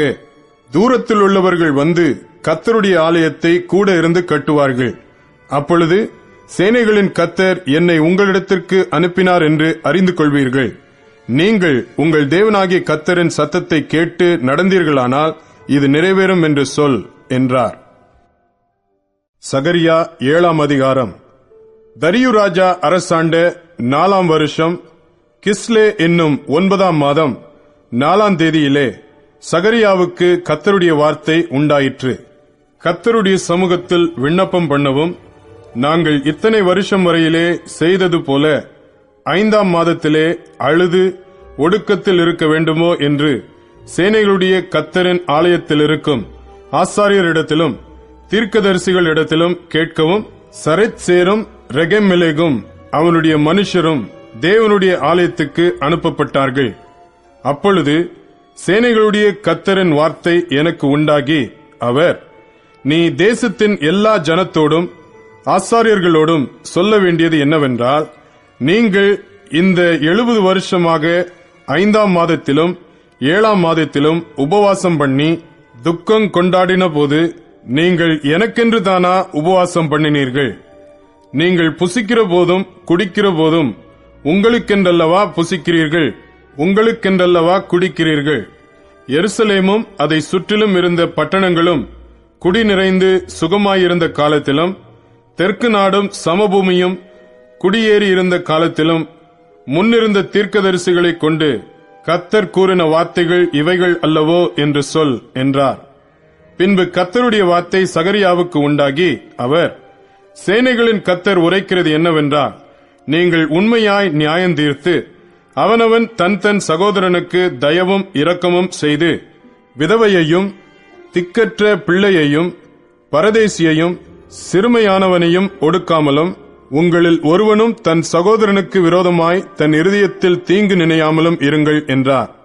அவர்களோ கவனிக்க மனதில்லாமல் தங்கள் தோளை முரட்டுத்தனமாய் விலக்கி கேளாதபடிக்கு தங்கள் செவிகளை அடைத்துக் கொண்டார்கள். வேதத்தையும் சேனைகளின் கர்த்தர் தம்முடைய ஆவியின் மூலமாய் முந்தின தீர்க்கதரிசிகளைக் கொண்டு சொல்லி அனுப்பின வார்த்தைகளையும் கேளாதபடிக்கு தங்கள் இருதயத்தை வைரமாக்கினார்கள். ஆகையால் மகா கடுங்கோபம் சேனைகளின் கர்த்தரிடத்திலிருந்து உண்டாயிற்று. ஆதலால் நான் கூப்பிட்ட போது அவர்கள் எப்படி கேளாமற் போனார்களோ அப்படியே அவர்கள் கூப்பிட்ட போது நானும் கேளாமல் இருந்தேன் என்று சேனைகளின் கர்த்தர் சொல்லுகிறார். அவர்கள் அறியாத புறஜாதிகளுக்குள்ளே அவர்களை பறக்கடித்தேன். அதனால் அவர்கள் பின் வைத்து போன தேசம் போக்குவரத்தில்லாமல் பாழாய் போயிற்று. அவர்கள் இன்பமான தேசத்தை பாழாய் போக பண்ணினார்கள் என்றார். சகரியா 8ஆம் அதிகாரம். சேனைகளுடைய கர்த்தரின் வார்த்தை உண்டாகி, அவர், நான் சீயோனுக்காக கடும் வைராக்கியம் கொண்டேன், அதற்காக மகா உக்கிரமான வைராக்கியம் கொண்டேன் என்று சேனைகளின் கர்த்தர் சொல்லுகிறார். நான் சீயோனிடத்தில் திரும்பி எருசலேமின் நடுவிலே வாசம் பண்ணுவேன். எருசலேம் சத்திய நகரம் என்றும் சேனைகளுடைய கர்த்தரின் பர்வதம் பரிசுத்த பர்வதம் என்றும் அழைக்கப்படும் என்று கர்த்தர் சொல்லுகிறார். திரும்பவும் எருசலேமின் வீதிகளில் முதிர் வயதினாலே தங்கள் கைகளில் கோலை பிடித்து நடக்கிற கிழவரும் கிழவிகளும் குடியிருப்பார்கள். நகரத்தின் தெருக்களிலே விளையாடுகிற ஆண் பிள்ளைகளும் பெண் பிள்ளைகளும் அதன் வீதிகளில் நிறைந்திருக்கும் என்று சேனைகளின் கர்த்தர் சொல்லுகிறார்.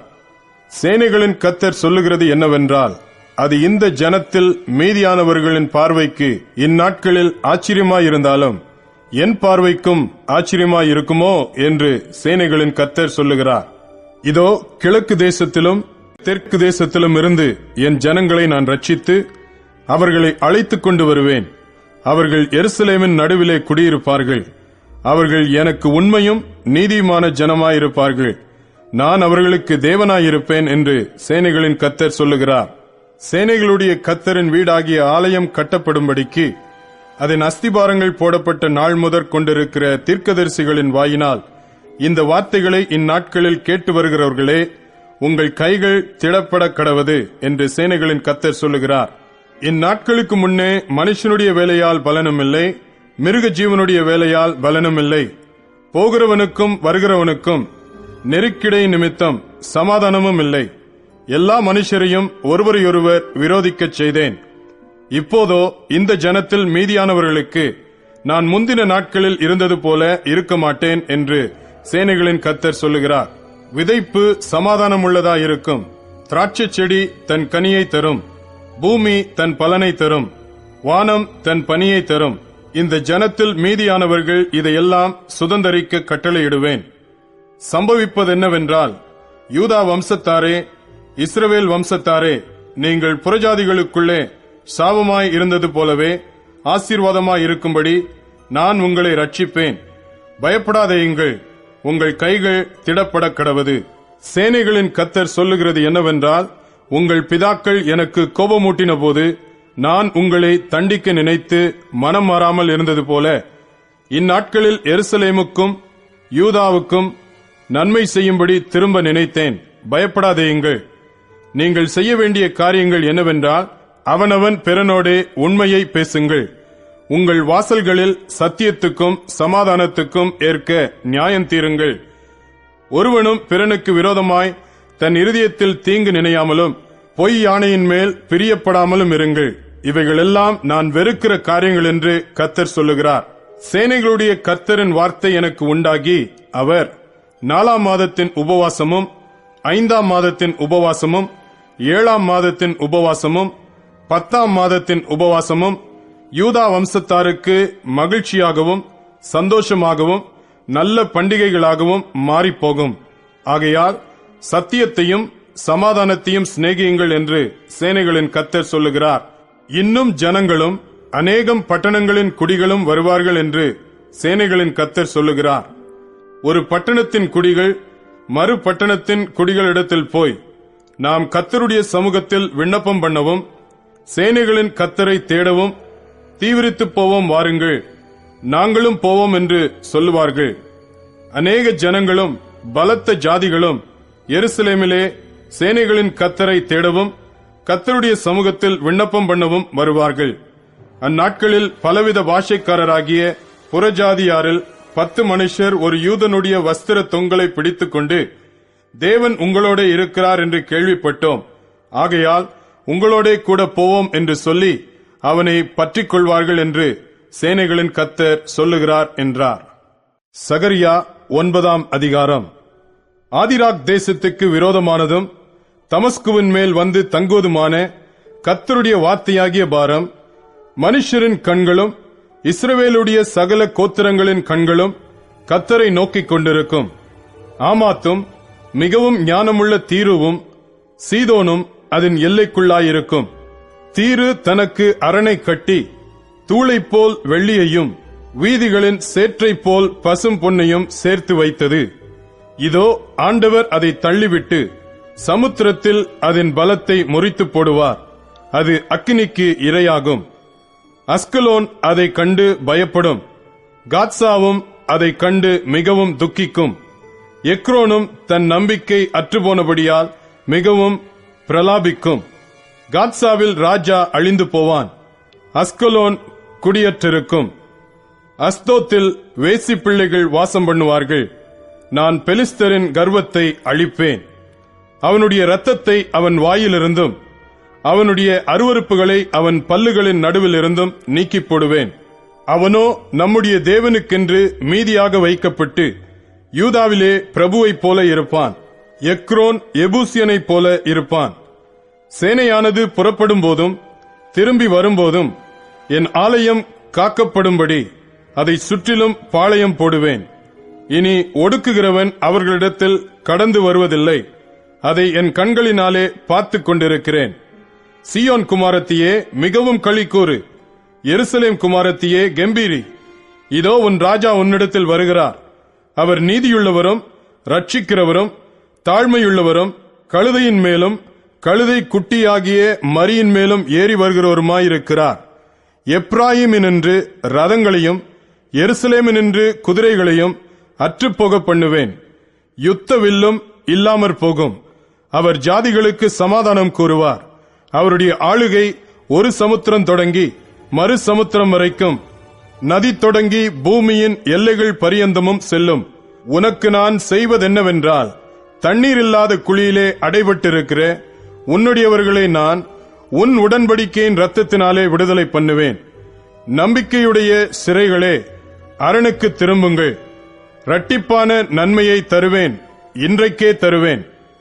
நான் எனக்கென்று யூதாவை நாணேற்றி எப்ராயிமிலே வில்லை நிரப்பி, சியோனே உன் புத்திரரை கிரேக்கு தேச புத்திரருக்கு விரோதமாக எழுப்பி உன்னை பராக்கிரமசாலியின் பட்டயத்துக்கு ஒப்பாக்குவேன். அவர்கள் பட்சத்தில் கர்த்தர் காணப்படுவார். அவருடைய அம்பு மின்னலைப் போல புறப்படும். கர்த்தராகிய ஆண்டவர் எக்காலம் ஊதி தென் திசை சுழல் காற்றுகளோடு நடந்து வருவார். சேனைகளின் கர்த்தர் அவர்களை காப்பாற்றுவார். அவர்கள் பட்சித்து கவண் கற்களால் கீழ்ப்படுத்திக் கொள்வார்கள். அவர்கள் குடித்து களிப்பினால் ஆரவாரிப்பார்கள். பான பாத்திரங்கள் போலவும் பலிபீடத்தின் கோடிகளைப் போலவும் நிறைந்திருப்பார்கள். அந்நாளில் அவர்களுடைய தேவனாகிய கர்த்தர் தம்முடைய ஜனமான மந்தையாகி அவர்களை ரட்சிப்பார். அவர்கள் அவருடைய தேசத்தில் ஏற்றப்பட்ட கொடிகளின் கிரீடத்தில் பதிந்திருப்பார்கள். அவருடைய காருண்யம் எத்தனை பெரியது! அவருடைய சௌந்தரியம் எத்தனை பெரியது! தானியம் வாலிபரையும் புது திராட்சரசம் கன்னிகைகளையும் வளர்க்கும். சகரியா 10ஆம் அதிகாரம். பின்மாறி காலத்து மழையை கர்த்தரிடத்தில் வேண்டிக் கொள்ளுங்கள். அப்பொழுது கர்த்தர் மின்னல்களை உண்டாக்கி வயல்வெளியில் அவரவருக்கு பயிருண்டாக அவர்களுக்கு மழையை கட்டளையிடுவார். சுரூபங்கள் அபத்தமானதை சொல்லிற்று. குறி சொல்லுகிறவர்கள் பொய்யை தரித்தார்கள். சொப்பனக்காரர் வீணானதை சொல்லி வியத்தமாக தேற்றரவு பண்ணினார்கள். ஆகையால் ஜனங்கள் ஆடுகளைப் போல சிதறி மேய்ப்பன் இல்லாததினால் சிறுமைப்பட்டார்கள். மேய்ப்பருக்கு விரோதமாக என் கோபம் மூண்டது. கடாக்களை தண்டித்தேன். சேனைகளின் கர்த்தர் யூதா வம்சத்தாராகிய தமது மந்தையை விசாரித்து அவர்களை யுத்தத்திலே தமது சிறந்த குதிரையாக நிறுத்துவார். அவர்களிலிருந்து கோடிக்கல்லும் அவர்களிலிருந்து கூடார முளையும் அவர்களிலிருந்து யுத்த வில்லும் வரும். அவர்களிலிருந்து ஆளுகிற யாவரும் ஏகமாய் புறப்படுவார்கள். அவர்கள் யுத்தத்திலே தங்கள் சத்துருக்களை வீதிகளின் சேற்றில் மிதிக்கிற பராக்கிரமசாலிகளைப் போல இருந்து யுத்தம் பண்ணுவார்கள். கர்த்தர் அவர்களோட கூட இருப்பார். குதிரைகளின் மேல் ஏறி வருகிறவர்கள் வெட்கப்படுவார்கள். நான் யூதா வம்சத்தாரை பலப்படுத்தி யோசேப்பு வம்சத்தாரை ரட்சித்து அவர்களை திரும்ப நிலைக்க பண்ணுவேன். நான் அவர்களுக்கு இறங்கினேன். அவர்கள் என்னால் ஒரு காலம் தள்ளிவிடப்படாதவர்களைப் போல் இருப்பார்கள். நான் அவர்களுடைய தேவனாகிய கர்த்தர். நான் அவர்களுக்கு செவி கொடுப்பேன். எப்ராயிமர் பராக்கிரமரைப் போல இருப்பார்கள். மதுபானத்தால் களிப்பது போல அவர்களுடைய இருதயம் களிக்கும். அவர்களுடைய பிள்ளைகளும் அதை கண்டு மகிழ்வார்கள். அவர்கள் இருதயம் கர்த்தருக்குள் களிகூரும். நான் அவர்களை பார்த்து பயில் போட்டு அவர்களை கூட்டிக் கொள்ளுவேன். அவர்களை மீட்டுக் கொண்டேன். அவர்கள் பெருகி இருந்தது போலவே பெருகி போவார்கள். நான் அவர்களை ஜனங்களுக்குள்ளே இறைத்த பின்பு அவர்கள் தூர தேசங்களிலே என்னை நினைத்து தங்கள் பிள்ளைகளோடும் கூட பிழைத்து திரும்புவார்கள். நான் அவர்களை எகிப்து தேசத்திலிருந்து திரும்பி வரப்பண்ணி அவர்களை அசீரியாவிலிருந்து கூட்டிக் கொண்டு அவர்களை கீலேயாத் தேசத்துக்கும் லீபனோனுக்கும் வரப்பண்ணுவேன். அவர்களுக்கு இடம் போதாமற் போகும். இடுக்கம் என்கிற சமுத்திரத்தை கடக்கையில் அவர் சமுத்திரத்தின் அலைகளை அடிப்பார். அப்பொழுது நதியின் ஆழங்கள் எல்லாம் வறண்டு போகும். அசீரியாவின் கர்வம் தாழ்த்தப்படும். எகிப்தின் கொடுங்கோல் விலகி போகும். நான் அவர்களை கர்த்தருக்குள் பலப்படுத்துவேன். அவர்கள் அவருடைய நாமத்திலே நடந்து கொள்வார்கள் என்று கர்த்தர் சொல்லுகிறார். சகரியா 11ஆம் அதிகாரம். லீபனோனே, அக்கினி உன் கேதுரு மரங்களை பட்சிக்கும்படி உன் வாசல்களை திற. தேவதாரு விருட்சங்களே புலம்புங்கள். கேதுரு மரங்கள் விழுந்ததே, பிரபலமானவைகள் பாழாக்கப்பட்டன. பாசானின் கர்வாலி மரங்களே புலம்புங்கள். அரணுள்ள சோலை கீழே தள்ளப்பட்டது. மேய்ப்பர்களின் மகிமை அழிந்து போனபடியால் அவர்கள் அலறுகிற சத்தம் கேட்கப்படுகிறது. யோர்தானின் பெருமை அழிந்து போனபடியால் பால சிங்கங்கள் கர்ச்சிக்கிற சத்தம் கேட்கப்படுகிறது.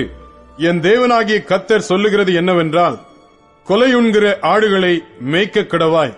அவைகளை உடையவர்கள் அவைகளை கொன்று போட்டு தங்களுக்கு குற்றமில்லை என்று எண்ணுகிறார்கள்.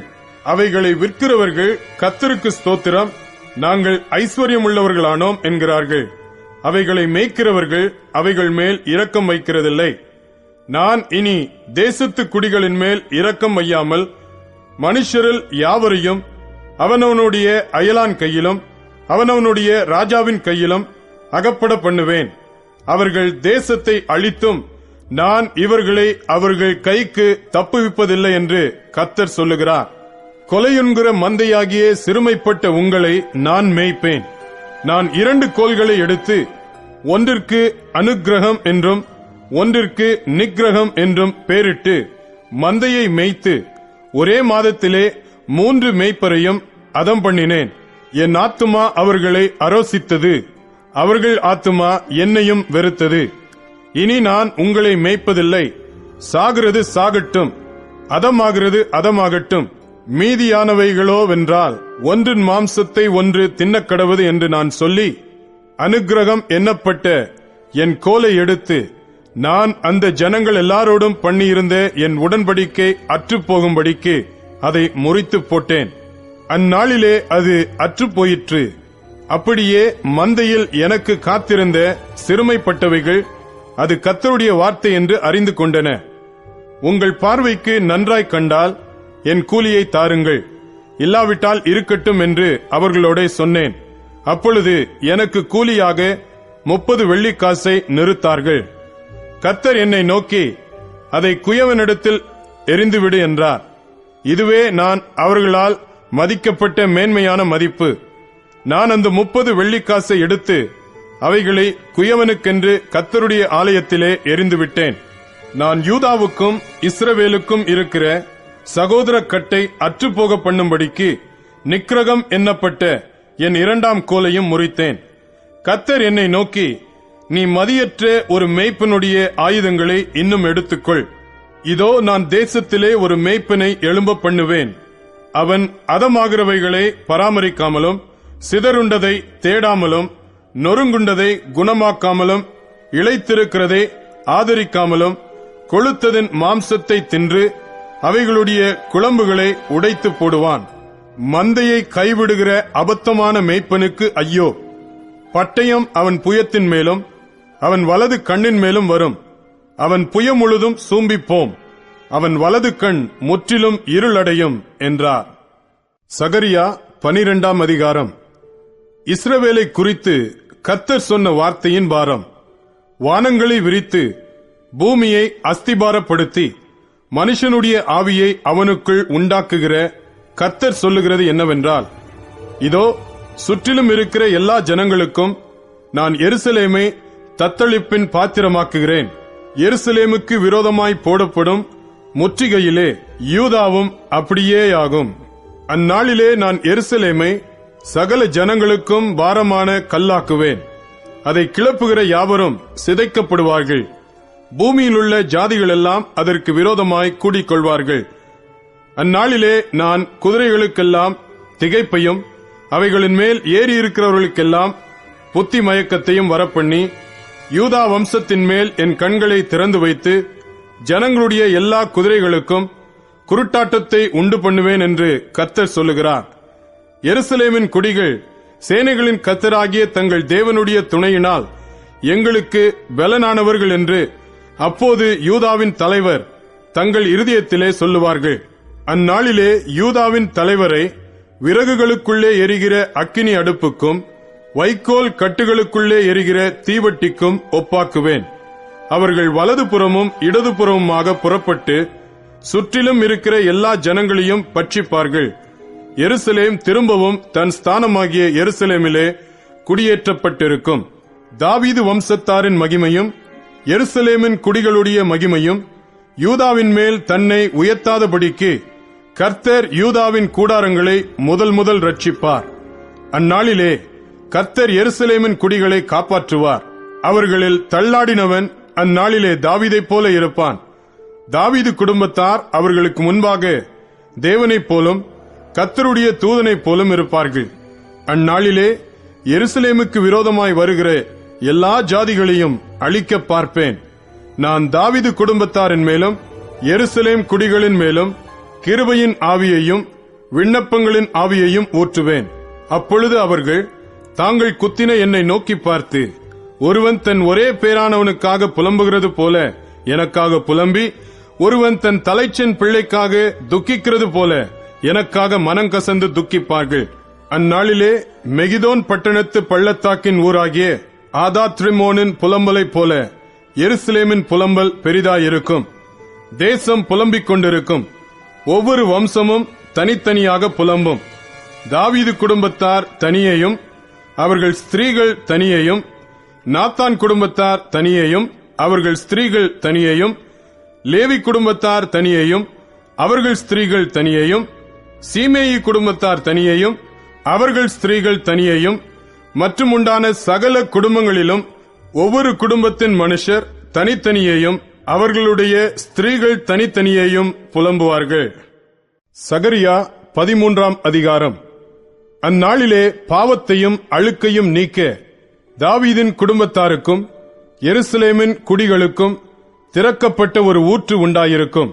அந்நாளிலே நான் விக்கிரகங்களின் பேரும் தேசத்தில் இராதபடிக்கு அழிப்பேன். அவைகள் இனி நினைக்கப்படுவதில்லை. தரிசனம் சொல்லுகிறவர்களையும் அசுத்த ஆவியையும் தேசத்திலிருந்து போய்விடவும் பண்ணுவேன் என்று சேனைகளின் கர்த்தர் சொல்லுகிறார். இனி ஒருவன் தரிசனம் சொன்னால் அவனை பெற்ற அவன் தகப்பனும் அவன் தாயும் அவனை நோக்கி, நீ கர்த்தருடைய நாமத்தை கொண்டு பொய் பேசுகிறபடியால் நீ உயிரோடு இருக்கப்படாது என்று சொல்லி, அவனை பெற்ற அவன் தகப்பனும் அவன் தாயும் அவன் தரிசனம் சொல்லும்போது அவனை குத்தி போடுவார்கள். அந்நாளிலே தரிசனம் சொல்லுகிற அவனவன் தான் சொன்ன தரிசனத்தினால் வெட்கப்பட்டு பொய் சொல்லும்படிக்கு இனி மயிர் போர்வையை போர்த்துக் கொள்ளாமல், நான் தரிசனம் சொல்லுகிறவன் அல்ல, நான் நிலத்தை பயிரிடுகிறவன், என் சிறு வயது முதல் ஒருவன் என்னை வேலை கொண்டான் என்பான். அப்பொழுது ஒருவன் அவனை நோக்கி, உன் கைகளில் இருக்கிற இந்த வடுக்கள் ஏதென்று கேட்டால், என் சிநேகிதரின் வீட்டிலே காயப்பட்டதினால் உண்டானவைகள் என்பான். பட்டயமே, என் மெய்ப்பன் மேலும் என் தோழனாகிய புருஷன் மேலும் எழும்பு என்று சேனைகளின் கர்த்தர் சொல்லுகிறார். மேய்ப்பனை வெட்டு, அப்பொழுது ஆடுகள் சிதறி போகும். ஆனாலும் என் கரத்தை சிறுவர் மேல் திரும்ப வைப்பேன். தேசமெங்கும் சம்பவிக்கும் காரியம் என்னவென்றால், அதில் இருக்கிற 2 பங்கு மனுஷர் சங்கரிக்கப்பட்டு மாண்டு போவார்கள். 3ஆம் பங்கோ அதில் மீதியாயிருக்கும்.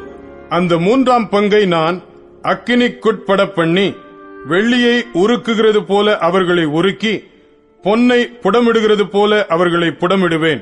அவர்கள் என் நாமத்தை தொழுது கொள்வார்கள். நான் அவர்கள் விண்ணப்பத்தை கேட்பேன். இது என் ஜனம் என்று நான் சொல்லுவேன். கர்த்தர் என் தேவன் என்று அவர்கள் சொல்லுவார்கள். சகரியா 14ஆம் அதிகாரம். இதோ கர்த்தருடைய நாள் வருகிறது.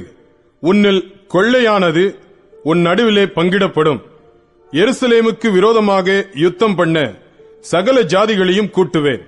நகரம் பிடிக்கப்படும், வீடுகள் கொள்ளையாகும், ஸ்திரீகள் அவமானப்படுவார்கள். நகரத்தாரில் பாதி மனுஷர் சிறைப்பட்டு போவார்கள். மீதியான ஜனமோ நகரத்தை விட்டு அறுப்புண்டு போவதில்லை. கர்த்தர் புறப்பட்டு யுத்த நாளிலே போராடுவது போல் அந்த ஜாதிகளோடு போராடுவார். அந்நாளிலே அவருடைய பாதங்கள் கிழக்கே எருசலேமுக்கு எதிரே இருக்கிற ஒலிவ மலையின் மேல் நிற்கும். அப்பொழுது மகா பெரிய பள்ளத்தாக்கு உண்டாகும்படி ஒலிவமலை தன் நடு மையத்திலே கிழக்கு மேற்காய் எதிராக பிளந்து போம். அதனாலே ஒரு பாதி வடபக்கத்திலும் ஒரு பாதி தென் பக்கத்திலும் சாயும். அப்பொழுது என் மலைகளின் பள்ளத்தாக்கு வழியாய் ஓடிப்போவீர்கள். மலைகளின் பள்ளத்தாக்கு ஆத்சால் மட்டும் போகும். நீங்கள் யூதாவின் ராஜாவாகிய உசியாவின் நாட்களில் பூமி அதிர்ச்சிக்கு தப்பி ஓடிப்போனது போல ஓடிப்போவீர்கள். என் தேவனாகிய கர்த்தர் வருவார். தேவரீரோடே எல்லா பரிசுத்தவான்களும் வருவார்கள். அந்நாளில் வெளிச்சம் இல்லாமல் ஒருவேளை பிரகாசமும் ஒருவேளை மப்புமாயிருக்கும். ஒரு நாள் உண்டு, அது கர்த்தருக்கு தெரிந்தது. அது பகலும் அல்ல, இரவும் அல்ல, ஆனாலும் சாயங்காலத்திலே வெளிச்சம் உண்டாகும். அந்நாளிலே ஜீவ தண்ணீர்கள் எருசலேமிலிருந்து புறப்பட்டு பாதி கிழக்கு சமுத்திரத்துக்கும் பாதி மேற்கு சமுத்திரத்துக்கும் போய் மாரிகாலத்துக்கும் கோடை காலத்துக்கும் இருக்கும். அப்பொழுது கர்த்தர் பூமியின் மீதெங்கும் ராஜாவாய் இருப்பார். அந்நாளில் ஒரே கர்த்தர் இருப்பார், அவருடைய நாமமும் ஒன்றாயிருக்கும். தேசமெல்லாம் கேபா தொடங்கி எருசலேமுக்கு தெற்கே இருக்கிற ரிம்மோன் வரைக்கும் சமபூமியாக திருத்தப்படும். எருசலேமோ உயர்ந்ததாகி தன் ஸ்தானத்திலே பென்யமீன் வாசல் தொடங்கி முதல் வாசல் என்கிற ஸ்தலம் மட்டும் கோடி வாசல் வரைக்கும் அனானேயேல் கோபுரம் துவக்கி ராஜாவின் திராட்சை ஆலைகள் மட்டும் குடியேற்றப்பட்டிருக்கும். அதிலே ஜனங்கள் வாசம் பண்ணுவார்கள். இனி சங்கரிப்பில்லாமல் எருசலேம் சுகமாய் தங்கியிருக்கும். எருசலேமுக்கு விரோதமாக யுத்தம் பண்ணின எல்லா ஜனங்களையும் கர்த்தர் வாதிக்கும் வாதையாவது, அவர்கள் காலூன்றி நிற்கையிலும் அவர்களுடைய சதை அழிந்து போகும். அவர்கள் கண்கள் தங்கள் குழிகளிலே கெட்டுப்போகும். அவர்கள் நாவு அவர்கள் வாயிலே அழுகி போகும். அந்நாளிலே கர்த்தரால் பெரிய கலக்கம் அவர்களுக்குள் உண்டாகும். அவனவன் தன் தன் அயலானின் கையை பிடிப்பான். அவனவனுடைய கை அவனவன் அயலானுடைய கைக்கு விரோதமாக எழும்பும். யூதாவும் எருசலேமிலே யுத்தம் பண்ணும். அப்பொழுது சுற்றிலும் இருக்கிற சகல ஜாதிகளுடைய ஆஸ்தியாகிய பொன்னும் வெள்ளியும் வஸ்திரங்களும் மகா திரளாக கூட்டப்படும். அந்த பாளையங்களில் இருக்கும் குதிரைகள், கோவேறு கழுதைகள், ஒட்டகங்கள், கழுதைகள் முதலான எல்லா மிருக ஜீவன்களுக்கும் வரும் வாதையும் அந்த வாதையைப் போலவே இருக்கும். பின்பு எருசலேமுக்கு விரோதமாக வந்திருந்த எல்லா ஜாதிகளிலும் மீதியான யாவரும் சேனைகளின் கர்த்தராகிய ராஜாவை தொழுது கொள்ளும்படிக்கும் கூடார பண்டிகையை ஆசரிக்கும்படிக்கும் வருஷா வருஷம் வருவார்கள். அப்பொழுது பூமியின் வம்சங்களில் சேனைகளின் கர்த்தராகிய ராஜாவை தொழுது கொள்ள எருசலேமுக்கு வராதவர்கள் எவர்களோ அவர்கள் மேல் மழை வருஷிப்பதில்லை. மழை வருஷிக்காத எகிப்தின் வம்சம் வராமலும் சேராமலும் போனால் கூடார பண்டிகையை ஆசரிக்க வராத ஜாதிகளே, கர்த்தர் வாதிக்கும் வாதையே அவர்கள் மேலும் வரும். இது எகிப்தருடைய பாவத்துக்கும் கூடார பண்டிகையை ஆசரிக்க வராத சகல ஜாதிகளுடைய பாவத்துக்கும் வரும் ஆக்கினை. அந்நாளிலே குதிரைகளின் மணிகளிலே கர்த்தருக்கு பரிசுத்தம் என்னும் விலாசம் எழுதியிருக்கும். கர்த்தருடைய ஆலயத்தில் உள்ள பானைகள் பலிபீடத்துக்கு முன்பாக இருக்கிற பாத்திரங்களைப் போல் இருக்கும். அப்பொழுது எருசலேமிலும் யூதாவிலும் உள்ள எல்லா பானைகளும் சேனைகளின் கர்த்தருக்கு பரிசுத்தமாயிருக்கும். பலியிடுகிற யாவரும் வந்து அவைகளில் எடுத்து அவைகளில் சமைப்பார்கள். அந்நாள் முதல் சேனைகளுடைய கர்த்தரின் ஆலயத்திலே யாதொரு கானானியனும் இருப்பதில்லை. மல்கியா தீர்க்கதரிசியின் புஸ்தகம் 1 அதிகாரம். மல்கியாவை கொண்டு கர்த்தர் இஸ்ரவேலுக்கு சொன்ன வார்த்தையின் பாரம். நான் உங்களை சிநேகித்தேன் என்று கர்த்தர் சொல்லுகிறார். அதற்கு நீங்கள், எங்களை எப்படி சிநேகித்தீர் என்கிறீர்கள். கர்த்தர் சொல்லுகிறார், ஏசா யாக்கோபுக்கு சகோதரன் அல்லவோ? ஆகிலும் யாக்கோபை நான் சிநேகித்தேன், ஏசாவையோ நான் வெறுத்தேன். அவனுடைய மலைகளை பாழும், அவனுடைய சுதந்திரத்தை வனாந்தரத்தில் உள்ள வலு சர்ப்பங்களின் தாவும் ஆக்கினேன். ஏதோமியர், நாம் எளிமைப்பட்டோம், ஆனாலும் பாழானவைகளை திரும்ப கட்டுவோம் என்று சொல்லுகிறார்கள். அதற்கு கர்த்தர், அவர்கள் கட்டுவார்கள், நான் இடிப்பேன். அவர்கள் துன்மார்க்கத்தின் எல்லை என்றும் கர்த்தர் என்றைக்கும் சினம் வைக்கிற ஜனம் என்றும் சொல்லப்படுவார்கள் என்கிறார். இதை உங்கள் கண்கள் காணும். அப்பொழுது நீங்கள், கர்த்தர் இஸ்ரவேலுடைய எல்லை துவக்கி மகிமைப்படுத்தப்படுவார் என்பீர்கள். குமாரன் தன் பிதாவையும் ஊழியக்காரன் தன் எஜமானையும் கணம் பண்ணுகிறார்களே. நான் பிதாவானால் என் கணம் எங்கே? நான் எஜமானானால் எனக்கு பயப்படும் பயம் எங்கே என்று சேனைகளின் கர்த்தர் தமது நாமத்தை அசட்டை பண்ணுகிற ஆசாரியர்களாகிய உங்களை கேட்கிறார். அதற்கு நீங்கள், உமது நாமத்தை எதினாலே அசட்டை பண்ணினோம் என்கிறீர்கள். என் பீடத்தின் மேல் அசுத்தமான அப்பத்தை படைக்கிறதினாலேயே. ஆனாலும் உம்மை எதினாலே அசுத்தப்படுத்தினோம் என்கிறீர்கள். கர்த்தருடைய பந்தி எண்ணமற்று போயிற்றென்று நீங்கள் சொல்லுகிறதினாலேயே. நீங்கள் கண் ஊனமானதை பலியிடக் கொண்டு வந்தாலும் அது பொல்லாப்பல்ல. நீங்கள் கால் ஊனமானதையும் நசல் பிடித்ததையும் கொண்டு வந்தாலும் அது பொல்லாப்பல்ல என்கிறீர்களே. அதை நீ உன் அதிபதிக்கு செலுத்து. அவன் உன்மேல் பிரியமாயிருப்பானோ? உன் முகத்தை பார்ப்பானோ என்று சேனைகளின் கர்த்தர் கேட்கிறார். இப்போதும் தேவனுடைய சமூகத்தை நோக்கி கெஞ்சுங்கள், அப்பொழுது நம்மேல் இறங்குவார். இது உங்களாலே வந்த காரியம், அவர் உங்களை அங்கீகரிப்பாரோ என்று சேனைகளின் கர்த்தர் கேட்கிறார். உங்களில் எவன் கூலி இல்லாமல் கதவுகளை பூட்டுவான்? என் பலிப்பீடத்தின் மேல் அக்கினியை கூலி இல்லாமல் கொளுத்தவும் மாட்டீர்கள். உங்கள் பேரில் எனக்கு பிரியமில்லை என்று சேனைகளின் கர்த்தர் சொல்லுகிறார். உங்கள் கைகளில் உள்ள காணிக்கை எனக்கு உகந்ததல்ல. சூரியன் உதிக்கிற திசை தொடங்கி அது அஸ்தமிக்கிற திசை வரைக்கும் என் நாமம் ஜாதிகளுக்குள்ளே மகத்துவமாயிருக்கும். எல்லா இடங்களிலும் என் நாமத்துக்கு தூபமும் சுத்தமான காணிக்கையும் செலுத்தப்படும். என் நாமம் ஜாதிகளுக்குள்ளே மகத்துவமாயிருக்கும் என்று சேனைகளின் கர்த்தர் சொல்லுகிறார். நீங்களோ கர்த்தருடைய பந்தி அசுத்தமானது என்றும் அதன் ஆகாரமாகிய அதன் பலன் அற்பமானது என்றும் சொல்லுகிறதினாலே என் நாமத்தை பரிசுத்த குலைச்சலாக்குகிறீர்கள். இதோ இது எவ்வளவு வருத்தம் என்று சொல்லி அதை ஒரு திறனமாய் பேசி பீருண்டதையும் கால் ஊனமானதையும் நசல் கொண்டதையும் கொண்டு வந்து காணிக்கையாக செலுத்துகிறீர்கள் என்று சேனைகளின் கர்த்தர் சொல்லுகிறார். அதை உங்கள் கைகளில் அங்கீகரித்துக் கொள்வேனோ என்று கர்த்தர் கேட்கிறார். தன் மந்தையில் கடா இருக்கையில் கெட்டுப்போனதை ஆண்டவருக்கு நேர்ந்து கொண்டு பலியிடுகிற கவடஸ்தன் சபிக்கப்பட்டவன். என் நாமம் ஜாதிகளுக்குள்ளே பயங்கரமாயிருக்கும். நான் மகத்துவமான ராஜா என்று சேனைகளின் கர்த்தர் சொல்லுகிறார். மல்கியா 2ஆம் அதிகாரம். இப்போதும் ஆசாரியர்களே, இந்த கட்டளை உங்களுக்குரியது. நீங்கள் கேளாமலும் என் நாமத்துக்கு மகிமையை செலுத்தும்படி இதை சிந்தியாமலும் இருந்தால் நான் உங்களுக்குள்ளே சாபத்தை அனுப்பி உங்கள் ஆசீர்வாதங்களையும் சாபமாக்குவேன். ஆம், நீங்கள் அதை சிந்தியாமற் போனதினால் அவைகளை சபித்தேன் என்று சேனைகளின் கர்த்தர் சொல்லுகிறார். இதோ, நான் உங்களுடைய பயிரை கெடுத்து உங்கள் பண்டிகைகளின் சாணியையே உங்கள் முகங்களில் இறைப்பேன். அதனோடு கூட நீங்களும் தள்ளுபடியாவீர்கள். லேவியோடே பண்ணின என் உடன்படிக்கை நிலைத்திருக்கும்படிக்கு இந்த கட்டளையை உங்களிடத்திற்கு அனுப்பினேன் என்கிறதை அப்பொழுது அறிந்து கொள்வீர்கள் என்று சேனைகளின் கர்த்தர் சொல்லுகிறார். அவனோடே பண்ணின என் உடன்படிக்கை ஜீவனும் சமாதானமுமாக இருந்தது. அவன் எனக்கு பயப்படும் பயத்தோடே இருக்க வேண்டும் என்று இவைகளை அவனுக்கு கட்டளையிட்டேன். அப்படியே அவன் என் நாமத்துக்கு பயந்தும் இருந்தான். சத்திய வேதம் அவன் வாயில் இருந்தது. அவனுடைய உதடுகளில் அநியாயம் காணப்படவில்லை. அவன் என்னோடே சமாதானமும் யதார்த்தமுமாய் சஞ்சரித்து அநேகரை அக்கிரமத்தினின்று திருப்பினான். ஆசாரியனுடைய உதடுகள் அறிவை காக்க வேண்டும். வேதத்தை அவன் வாயிலே தேடுவார்களே. அவன் சேனைகளுடைய கர்த்தரின் தூதன்.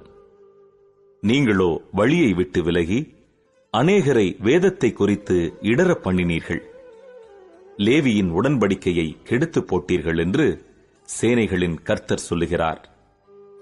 நீங்கள் என் வழிகளை கைக்கொள்ளாமல் வேதத்தை குறித்து பட்சபாதம் பண்ணினபடியினால் நானும் உங்களை எல்லா ஜனத்துக்கு முன்பாகவும் அற்பரும் நீசரும் ஆக்கினேன். நம் எல்லாருக்கும் ஒரே பிதா இல்லையோ? ஒரே தேவன் நம்மை சிருஷ்டித்ததில்லையோ? நாம் நம்முடைய பிதாக்களின் உடன்படிக்கையை பரிசுத்த குலைச்சலாக்கி அவனவன் தன் தன் சகோதரனுக்கு துரோகம் பண்ணுவானேன்? யூதா ஜனங்கள் துரோகம் பண்ணினார்கள். இஸ்ரவேலிலும் எருசலேமிலும் அருவருப்பான காரியம் செய்யப்பட்டது. கர்த்தர் சிநேகிக்கிற பரிசுத்தத்தை யூதா ஜனங்கள் பரிசுத்த குலைச்சலாக்கி அந்நிய தேவதையின் குமாரத்திகளை விவாகம் பண்ணினார்கள். இப்படி செய்கிறவன் எவனோ அவன் காவல் காக்கிறவனாயினும் உத்தரவு கொடுக்கிறவனாயினும் சேனைகளின் கர்த்தருக்கு காணிக்கை செலுத்துகிறவனாயினும் அவனை யாக்கோபின் கூடாரங்களில் இராதபடிக்கு கர்த்தர் சங்கரிப்பார். நீங்கள் 2ஆம் தரமும் இதை செய்து கர்த்தருடைய பீடத்தை கண்ணீரினாலும் அழுகையினாலும் பெருமூச்சினாலும் நிரப்புகிறீர்கள். ஆகையால் அவர் இனி காணிக்கையை மதியார். அதை உங்கள் கைகளில் பிரியமாய் ஏற்றுக்கொள்ளவும் மாட்டார். ஏன் என்று கேட்கிறீர்கள். கர்த்தர் உனக்கும் உன் இளவயதின் மனைவிக்கும் சாட்சியாயிருக்கிறார். உன் தோழியும் உன் உடன்படிக்கையின் மனைவியுமாகிய அவளுக்கு நீ துரோகம் பண்ணினாயே. அவர் ஒருவனையல்லவா படைத்தார்? ஆவி அவரிடத்தில் பரிபூரணமாயிருந்ததே. பின்னை ஏன் ஒருவனை படைத்தார்? தேவ பக்தியுள்ள சந்ததியை பெரும்படித்தானே. ஆகையால் ஒருவனும் தன் இளவயதின் மனைவிக்கு துரோகம் பண்ணாதபடிக்கு உங்கள் ஆவியை குறித்து எச்சரிக்கையாயிருங்கள். தள்ளிவிடுதலை நான் வெறுக்கிறேன் என்று இஸ்ரவேலின் தேவனாகிய கர்த்தர் சொல்லுகிறார். அப்படிப்பட்டவன் கொடுமையினால் தன் வஸ்திரத்தை மூடுகிறான் என்று சேனைகளின் கர்த்தர் சொல்லுகிறார். ஆகையால் நீங்கள் துரோகம் பண்ணாமல் உங்கள் ஆவியை குறித்து எச்சரிக்கையாயிருங்கள். உங்கள் வார்த்தைகளினாலே கர்த்தரை வருத்தப்படுத்துகிறீர்கள். ஆனாலும் எதினாலே அவரை வருத்தப்படுத்துகிறோம் என்கிறீர்கள். பொல்லாப்பை செய்கிறவனவனும் கர்த்தரின் பார்வைக்கு நல்லவன் என்றும், அப்படிப்பட்டவர்கள் பேரில் அவர் பிரியமாயிருக்கிறார் என்றும் நியாயம் தீர்க்கிற தேவன் எங்கே என்றும் நீங்கள் சொல்லுகிறதினாலேயே. மல்கியா 3ஆம் அதிகாரம். இதோ, நான் என் தூதனை அனுப்புகிறேன். அவன் எனக்கு முன்பாக போய் வழியை ஆயத்தம் பண்ணுவான். அப்பொழுது நீங்கள் தேடுகிற ஆண்டவரும் நீங்கள் விரும்புகிற உடன்படிக்கையின் தூதனுமானவர் தம்முடைய ஆலயத்துக்கு தீவிரமாய் வருவார். இதோ வருகிறார் என்று சேனைகளின் கர்த்தர் சொல்லுகிறார். ஆனாலும் அவர் வரும் நாளை சகிப்பவன் யார்? அவர் வெளிப்படுகையில் நிலை நிற்பவன் யார்? அவர் புடமிடுகிறவனுடைய அக்கினியைப் போலவும் வண்ணாருடைய சவுக்காரத்தைப் போலவும் இருப்பார். அவர் உட்கார்ந்து வெள்ளியை புடமிட்டு சுத்திகரித்துக் கொண்டிருப்பார். அவர் லேவியின் புத்திரரை சுத்திகரித்து அவர்கள் கர்த்தருடையவர்களாயிருக்கும்படிக்கும் நீதியாய் காணிக்கையை செலுத்தும்படிக்கும் அவர்களை பொன்னைப் போலவும் வெள்ளியைப் போலவும் புடமிடுவார். அப்பொழுது பூர்வ நாட்களிலும் முந்தின வருஷங்களிலும் இருந்தது போல யூதாவின் காணிக்கையும் எருசலேமின் காணிக்கையும் கர்த்தருக்கு பிரியமாயிருக்கும். நான் நியாய தீர்ப்பு செய்யும்படி உங்களிடத்தில் வந்து சூனியக்காரருக்கும் விபச்சாரருக்கும் பொய்யான இடுகிறவர்களுக்கும் எனக்கு பயப்படாமல் விதவைகளும் திக்கற்ற பிள்ளைகளும் ஆகிய கூலிக்காரரின் கூலியை அபகரித்துக் கொள்ளுகிறவர்களுக்கும் பரதேசிக்கு அநியாயம் செய்கிறவர்களுக்கும் விரோதமாய் தீவிரமான சாட்சியாயிருப்பேன் என்று சேனைகளின் கர்த்தர் சொல்லுகிறார். நான் கர்த்தர், நான் மாறாதவர். ஆகையால் யாக்கோபின் புத்திரராகிய நீங்கள் நிர்மூலமாகவில்லை. நீங்கள் உங்கள் பிதாக்களின் நாட்கள் தொடங்கி என் கட்டளைகளை கைக்கொள்ளாமல் அவைகளை விட்டு விலகிப் போனீர்கள். என்னிடத்திற்கு திரும்புங்கள், அப்பொழுது உங்களிடத்திற்கு திரும்புவேன் என்று சேனைகளின் கர்த்தர் சொல்லுகிறார். நாங்கள் எந்த விஷயத்தில் திரும்ப வேண்டும் என்கிறீர்கள்? மனுஷன் தேவனை வஞ்சிக்கலாமா? நீங்களோ என்னை வஞ்சிக்கிறீர்கள். எதிலே உம்மை வஞ்சித்தோம் என்கிறீர்கள்? தசமபாகத்திலும் காணிக்கைகளிலும் தானே.